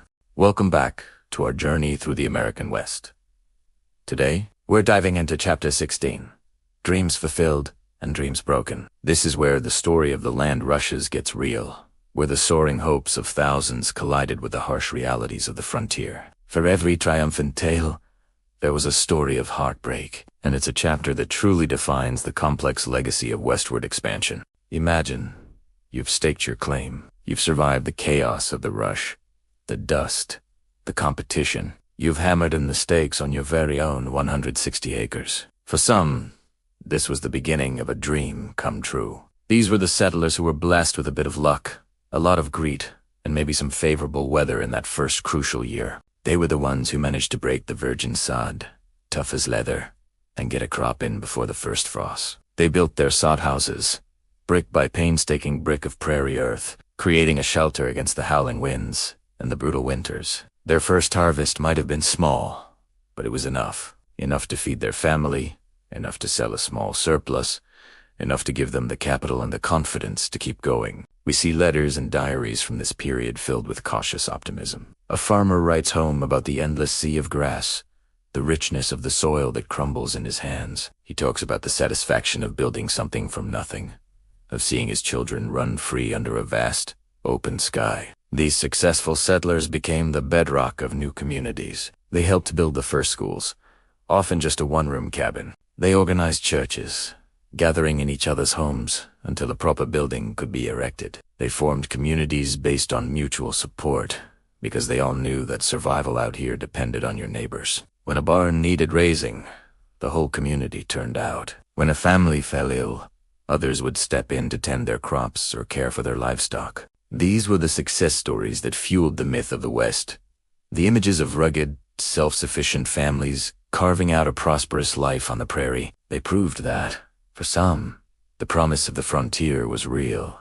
But for every family that thrived, another struggled, and many ultimately failed. The West was an unforgiving place, and the same land that offered so much promise could also be a source of immense hardship. The most relentless enemy was the weather. Drought was a constant threat. A settler could pour months of back-breaking labor into their fields, only to watch their crops wither and die under a blazing, cloudless sky. The sun would bake the earth into a cracked, barren wasteland. Then there were the opposite extremes. Torrential rains that could wash away topsoil and fledgling plants, or devastating hailstorms that could flatten an entire field in minutes. And in the winter, blizzards could bury homes and livestock under feet of snow, isolating families for weeks on end. Beyond the weather, there was the crushing burden of debt. Most settlers didn't arrive with a fortune. They had to borrow money to buy seed, a plow, a team of mules, and supplies to last them until their first harvest. The interest rates were often punishingly high. If that first crop failed due to drought or pests, they were immediately in a hole they might never climb out of. The local merchant or the distant banker held all the power. Many settlers found themselves trapped in a cycle of debt, working their fingers to the bone just to pay off interest, with little hope of ever truly owning their land free and clear. The very dream of independence that drew them west became a nightmare of dependency. And then there was the physical toll. Life on the prairie was grueling. The work was relentless. From sunup to sundown, accidents were common. A kick from a mule, a fall from a wagon, a mishap with an axe could be a death sentence when the nearest doctor was a day's ride away. Illness was another constant shadow. Diseases like cholera, typhoid, and diphtheria could sweep through a community with devastating speed. Malnutrition was also a problem, especially during lean years. With limited access to fresh vegetables and a monotonous diet of salted meat and corn, settlers were vulnerable. For many, the dream of a new life ended in a small, hand-dug grave on a lonely patch of prairie, marked by a simple wooden cross. The land they had hoped would sustain them instead became their final resting place. This brings us to the profound emotional cost of the land rush. We often focus on the physical challenges, but the psychological strain was just as immense. The isolation was a heavy burden. Families could go for weeks without seeing another soul outside their immediate household. Tebast, empty landscape that seemed so full of promise at first could quickly become a source of profound loneliness and anxiety. This was especially true for women, who were often left alone for long periods while their husbands traveled for supplies or work. The term prairie madness emerged during this time to describe the depression, anxiety, and sometimes complete mental breakdowns that resulted from the crushing isolation and hardship.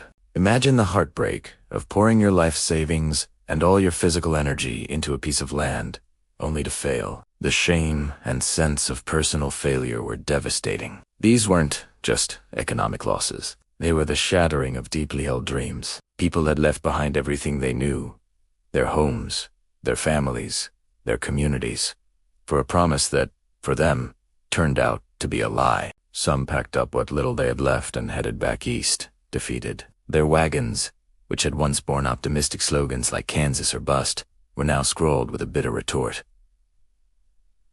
In God we trusted. In Kansas we busted. Others simply walked away, abandoning their claims and disappearing, too ashamed to face the people they had left behind. This chapter of the West is filled with these ghost stories, the silent testaments of broken dreams. The fulfilled dreams built the West, but the broken ones paid the price for it, reminding us that the story of progress is always a story of both triumph and tragedy. Thank you so much for joining me for this exploration of a pivotal time in history. It's a powerful reminder that behind the grand narratives, there are always individual human stories of hope, struggle, and resilience. If you found this interesting, please give this video a like and subscribe for more deep dives into the past. Drop a comment below with your thoughts, and we'll see you in the next chapter. Hello, and welcome back. In our last chapter, we explored the frenzied energy and chaotic scenes of the Great Land Rushes, a defining moment in the expansion of the American West. We saw the determination, the hope, and the sheer human will of thousands pouring onto the plains, each seeking a piece of land to call their own. But today, we need to turn our attention to the other side of this story, a quieter, more somber narrative that is essential to understanding the full picture. This is the story of what was lost. For generations, the very lands we saw being claimed in a single afternoon had been the ancestral home of numerous Native American tribes. These weren't just empty spaces on a map. They were sacred grounds, hunting territories, and the heart of entire cultures. The treaties that had originally established these reservations were supposed to be permanent, a solemn promise from the United States government. But as pressure from settlers and railroad companies grew, these promises began to erode, piece by piece. The concept of land ownership itself was fundamentally different. For many tribes, land was not something to be bought, sold, or divided into square plots with fences. It was a shared resource, a spiritual entity, the mother of all life. The idea of an individual owning a piece of the earth was as foreign as owning the sky or the air we breathe. So, when the government began the process of allotment, breaking up communal tribal lands into individual parcels, it wasn't just a legal change. It was a profound cultural disruption. The Doe's Act of 1887 was the primary mechanism for this. The stated goal was to assimilate Native Americans into mainstream American society by turning them into farmers on individually owned plots of land. Each tribal member was allotted a certain acreage, typically 160 acres for a head of households. On the surface, it might have sounded like a fair distribution. However, the reality was far more complex and ultimately devastating. Once every eligible tribal member received their allotment, a massive amount of surplus land remained. This surplus land, often the most fertile and desirable parts of the reservations, was then opened up to no-native settlement through the land rushes we've discussed. So, what was presented as a way to help? Native Americans actually became the legal tool used to transfer millions of acres of their land into the hands of others. The tribes were left with a checkerboard of scattered, often arid plots, making it nearly impossible to maintain their traditional ways of life, their communal structures, and their economic self-sufficiency. Let's put this into perspective. Before this process began, Native American tribes held title to approximately 138 million acres. By the time the allotment era ended in the 1930s, that number had plummeted to around 48 million acres. Nearly two-thirds of the land base was gone. This wasn't just a loss of territory. It was a loss of sovereignty, a loss of cultural continuity, and a loss of the economic foundation upon which these nations had survived for centuries. Imagine watching your world shrink before your eyes. The vast plains where you hunted buffalo are now crisscrossed with fences. The sacred sites where your ancestors performed ceremonies are now part of someone else's farm. The rivers where you fished are now diverted for irrigation. This was the reality for countless people. The transition from a nomadic or communal lifestyle to sedentary farming on a small plot was incredibly difficult. Many lacked the tools, the training, or even the desire to become Jeffersonian farmers, a lifestyle completely alien to their heritage.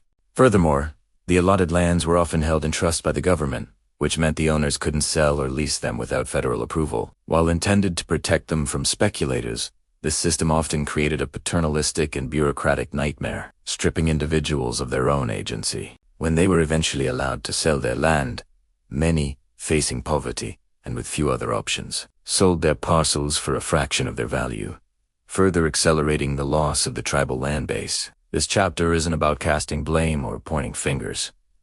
History is rarely that simple. It's about quiet reflection. It's about understanding that the triumphant story of settlement and opportunity for one group of people was simultaneously a story of profound and irreversible loss for another. The very same event at Land Rus held two completely opposite meanings, depending on your perspective. For the settler, it was the beginning of a dream. For the original inhabitants of that land, it was the end of a world. As we look at the maps of Oklahoma and other western states today, with their neat squares and straight roads, we are seeing the direct result of this history. We are seeing the ghost of the allotment process and the land rushes. Embedded in that grid is a story of displacement and the severing of ancient connections between a people and their home. It's a silent testament to what was lost in the rush for what was gained. Thank you for joining me for this more reflective journey into our shared past. It is crucial to acknowledge all facets of these historical events to truly understand the world we've inherited.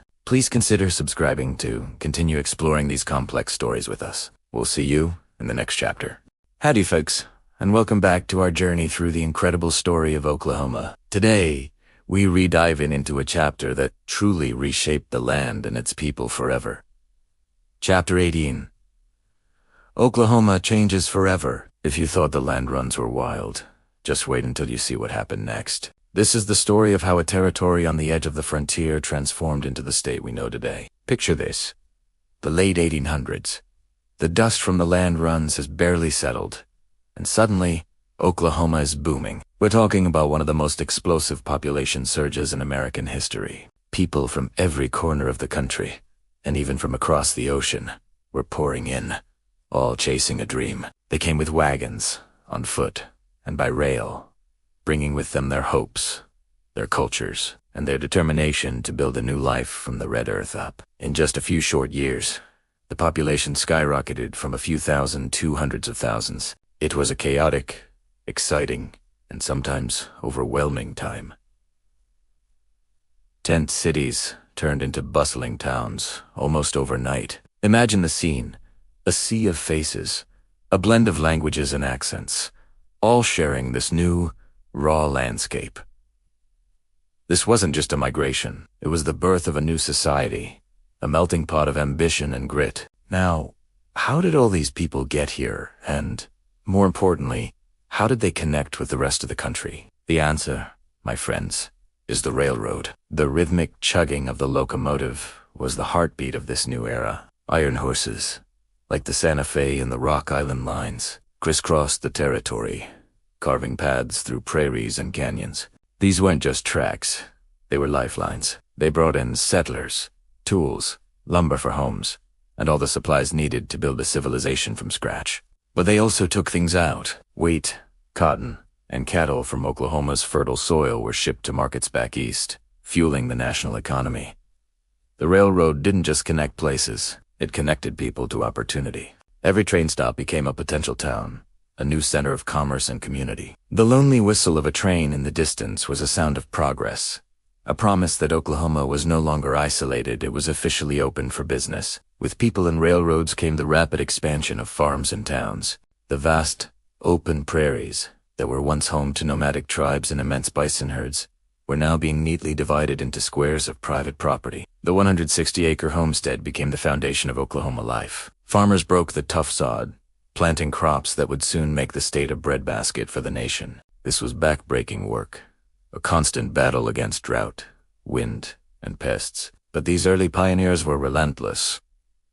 And where there were farms, there needed to be towns. Places like Guthrie, Oklahoma City, Kingfisher, and Norman sprang up from nothing. They started as collections of tents and wooden shacks, but quickly grew into organized communities, with general stores, banks, schools, and churches. Each new building was a symbol of permanence, a declaration that these settlers were here to stay. The wild frontier was being tamed, one plank, one nail, and one plowed furrow at a time. But this rapid transformation wasn't just about building farms and towns. It was also about building a government. As the population swelled, the call for statehood grew louder and more insistent. Living in a territory meant you were under the control of the federal government. In Washington, D.C., Oklahomans wanted a voice. They wanted to elect their own governor, write their own laws, and have representation in Congress. The journey to statehood was a long and complicated political battle. There were fierce debates. Should Oklahoma and Indian Territory enter the Union as two separate states or as one? The proposed state of Sequoia, a plan for an all-Indian state, was a powerful movement that ultimately didn't succeed but highlighted the complex cultural and political landscape. Eventually, the decision was made to join the two territories. Leaders gathered to hammer out a constitution, one of the longest and most progressive of its time. It was a document that reflected the populist spirit of the people, a desire to protect the common man from the power of big corporations and distant politicians. Finally, after years of struggle and debate, the moment arrived. On November 16, 1907, President Theodore Roosevelt signed the proclamation, and Oklahoma officially became the 46th state in the Union. This was the culmination of everything we've talked about: the land runs, the population boom, the railroad expansion, and the tireless political maneuvering. Statehood was more than just a legal status. It was a profound declaration of identity. It marked the end of the frontier era and the beginning of a new chapter in Oklahoma's history. The challenges were far from over, but on that day, the diverse people of this land, settlers, Native Americans, and everyone in between, were united under a single banner, ready to shape their own destiny. This period of change was a whirlwind, forging the unique character and spirit of Oklahoma that endures to this day, a spirit of resilience, independence, and endless possibility. And that's a wrap on this pivotal chapter in Oklahoma's story. The changes were massive and laid the foundation for everything that followed. Thanks so much for joining me on this historical deep dive. If you enjoyed this video, be sure to hit that like button and subscribe so you don't miss our next episode. We've got so much more to explore. Until next time, take care.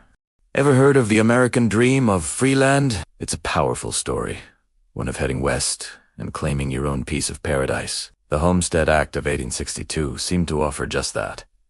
160 acres to anyone willing to work it. Sounds like a golden ticket, right? But here's the thing about golden tickets. They often come with fine print. The land might have been free, but survival definitely wasn't. Let's step back in time and really look at what this meant for the pioneers. Imagine you've just arrived on your plot of land. What do you see? It's not a ready-made farm. It's wild, untamed prairie. There are no houses, no fences, no wells, no stores for miles. That free land was just the starting point of a long, grueling journey. Your first task, building a shelter. For many, this meant a sod house or a soddy. You'd literally cut bricks of earth and grass from the ground and stack them to make walls. It was dark, damp, and often shared with insects and even snakes. Not exactly the picturesque farmhouse we imagine. Then comes the farming. You had to break the tough prairie sod, a task so difficult it was called sod busting. It required immense physical labor, often with just a single plow and a team of oxen, if you were lucky. You had to buy seeds, tools, and livestock. A wagon, a plow, a team of animals, a well drill. All of this cost money. Money that most homesteaders didn't have. Many had to take on debt, mortgaging their future on the hope of a good harvest. So, while the land itself didn't have a price tag from the government, setting up a life on it certainly did. It was an investment of every penny you had, and a huge gamble. And what a gamble it was. The Great Plains are a land of extremes. One year, you might have a bumper crop. The next, a drought could wither everything in the fields. Then there were the blizzards in winter, so fierce they could bury your entire home in snow. And in the summer, swarms of grasshoppers, or locusts, could descend and devour an entire season's work in a single afternoon. These weren't just setbacks. They were catastrophes that could wipe a family out, forcing them to abandon their dream and their land. The promise of free land didn't guarantee success. It only guaranteed a chance to fight for it against incredible odds. Beyond the physical struggle, there was the profound isolation. Your nearest neighbor could be miles away. Can you imagine the loneliness? The silence? Weeks, even months, could go by without seeing another soul outside your immediate family. Letters took an eternity to arrive. The psychological toll of this solitude was immense, especially for women who were often left alone for long periods, while men traveled for supplies or work. This wasn't just a test of strength. It was a test of sanity. The myth of the rugged individualist is strong, but the reality was a desperate need for community, which was often the hardest thing to find. Now, let's talk about the biggest, most crucial part of this story that often gets left out of the myth. The land wasn't empty. It wasn't just waiting to be claimed. For thousands of years, it had been home to numerous Native American tribes, the Sioux, the Cheyenne, the Arapaho, and many others. Their entire way of life was intertwined with this land. It was their home, their hunting ground, their sacred space. The Homestead Act, and the westward expansion it fueled, was a direct act of displacement. The free land offered to settlers was, in fact, taken. This wasn't a peaceful transaction. It was a process driven by broken treaties, conflict, and forced removals.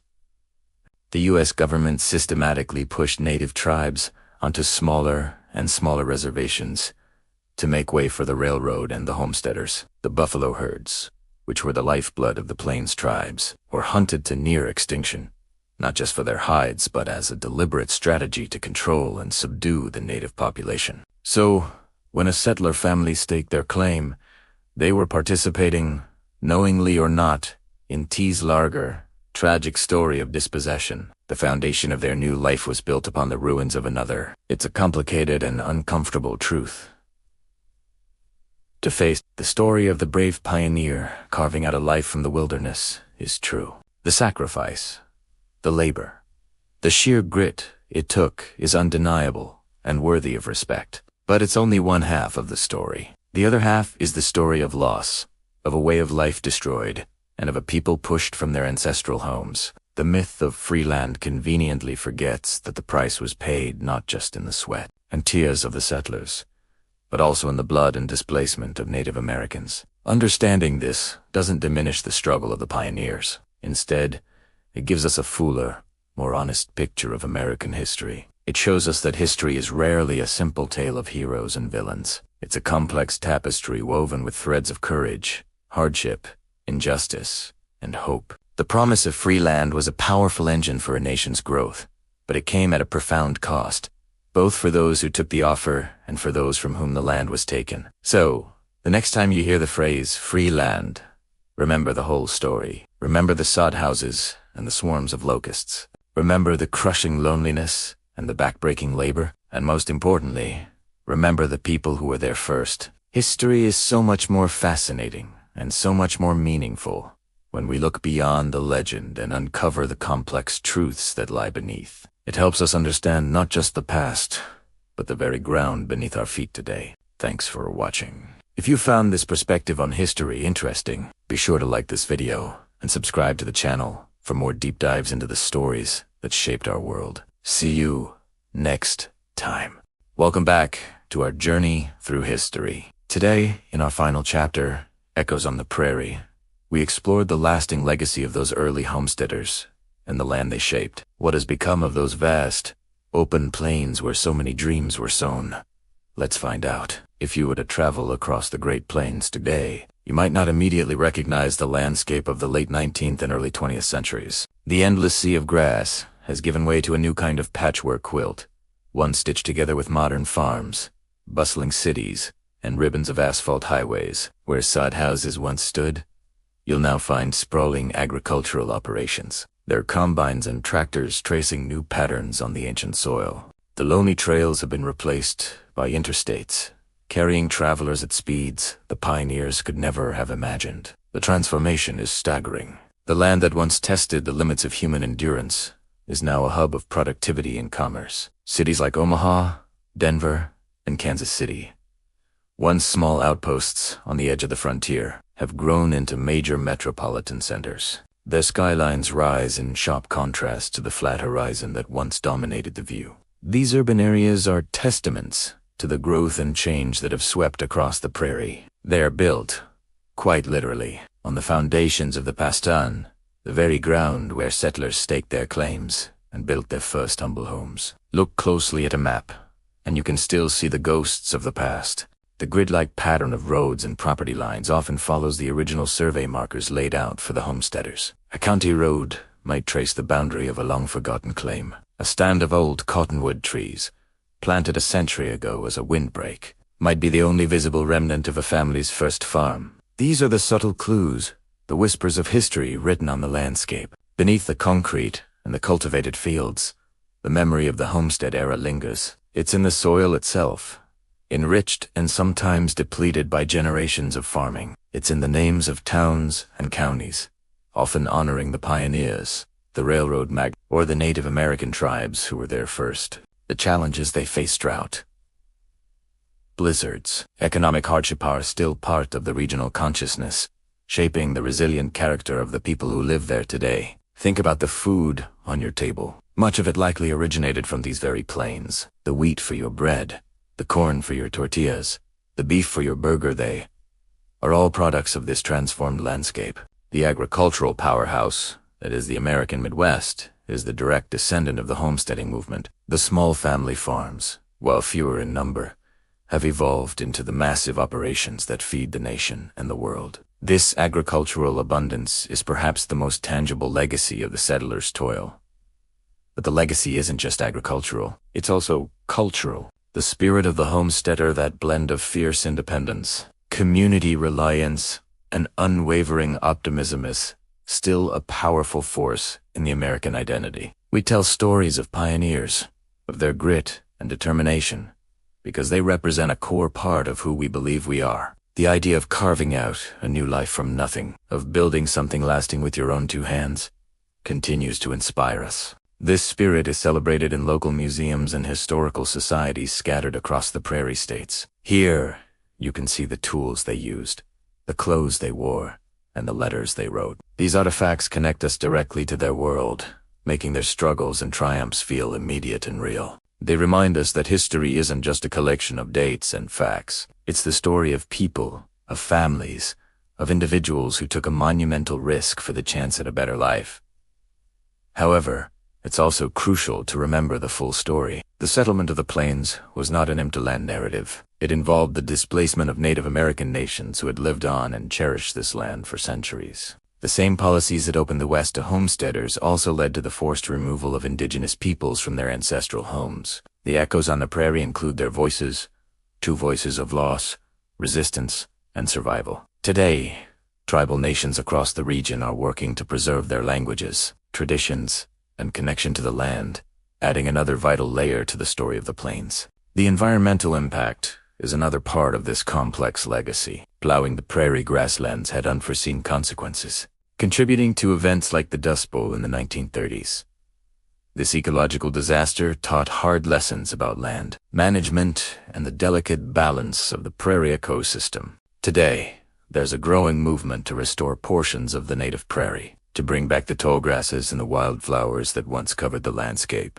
These restoration projects are an acknowledgement of the past and a hope for a more sustainable future. So, as we stand here today, looking out over a landscape of farms, cities, and highways, we see more than just a modern scene. We see a palimpsest, a document on which story after story has been written, erased, and rewritten. The original text of the vast, wild prairie is still faintly visible beneath the lines of settlement, agriculture, and urbanization. The echoes of the past are all around us, in the curve of a road, the name of a town, the resilience of the people, and the very soil beneath our feet.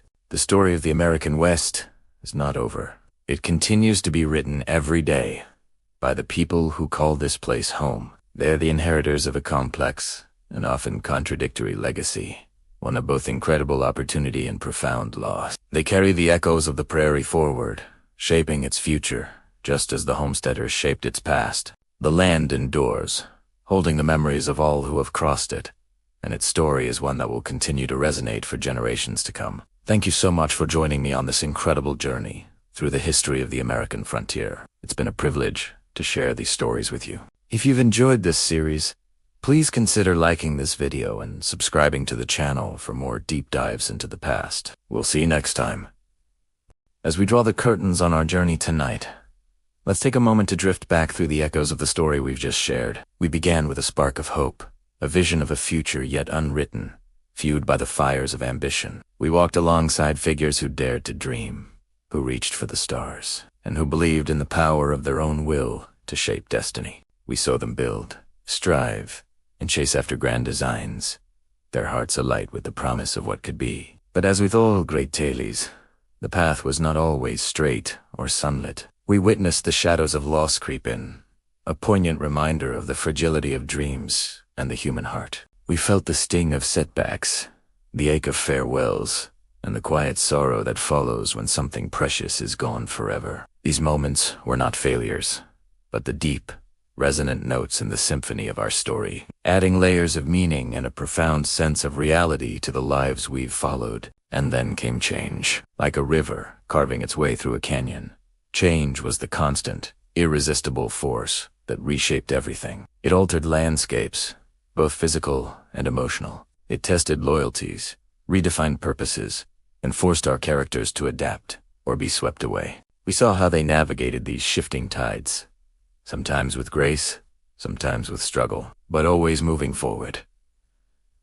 Change wasn't just an event, it was the very pulse of the narrative, the rhythm to which everyone had to learn to dance. Through it all, from the soaring heights of ambition to the quiet depths of loss, we've explored the intricate tapestry of human experience. We've seen how hope can sustain us, how loss can transform us, and how change is the one true constant. Each character, each event, has been a thread woven into this larger picture, creating a story that is as complex and beautiful as life itself. Now, as the world outside grows quiet and the day's own stories come to a close, let's find a comfortable space for these reflections to settle. Let the themes we've touched upon, hope, ambition, loss, and change, gently cradle your thoughts. Think of the characters as distant companions, their triumphs and their trials whispering lessons across time. Their journey, in many ways, mirrors our own. We all have our ambitions, our own private losses, and we all live in a world that is perpetually in flux. Allow the echoes of this history to become a gentle lullaby. Let the rise and fall of this grand narrative soothe your mind.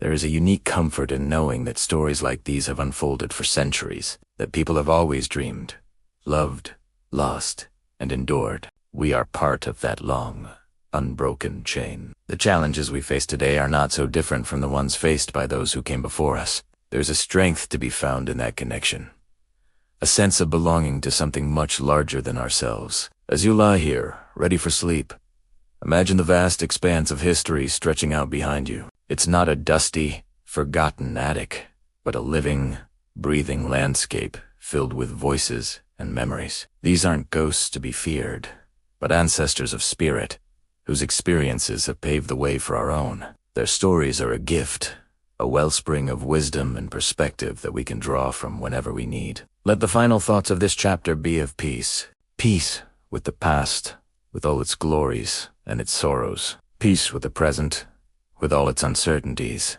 and its possibilities. And peace with the future, which remains, as it always has, a blank page waiting for new stories to be written. The narrative we've concluded is just one among millions, a single star in a vast constellation. So, close your eyes. Take a slow, deep breath, and then another. Feel the weight of the day lifting from your shoulders. Let the echoes of the past quiet the chatter of your mind. There is nothing left to do now but to rest. Rest in the knowledge that every story has its end, and every end is a new beginning. Rest with the quiet company of history's whispers, and let them guide you into a deep and tranquil sleep. As you drift off, may your dreams be filled with the quiet strength of those who have navigated the tides of change, the enduring light of hope that shines even after the deepest loss, and the profound peace that comes from understanding our small but meaningful place in the grand, unfolding story of the world. The chapter is closed. The story is told. Now, it is time for rest. Thank you for listening, and until we meet again in another story, sleep well.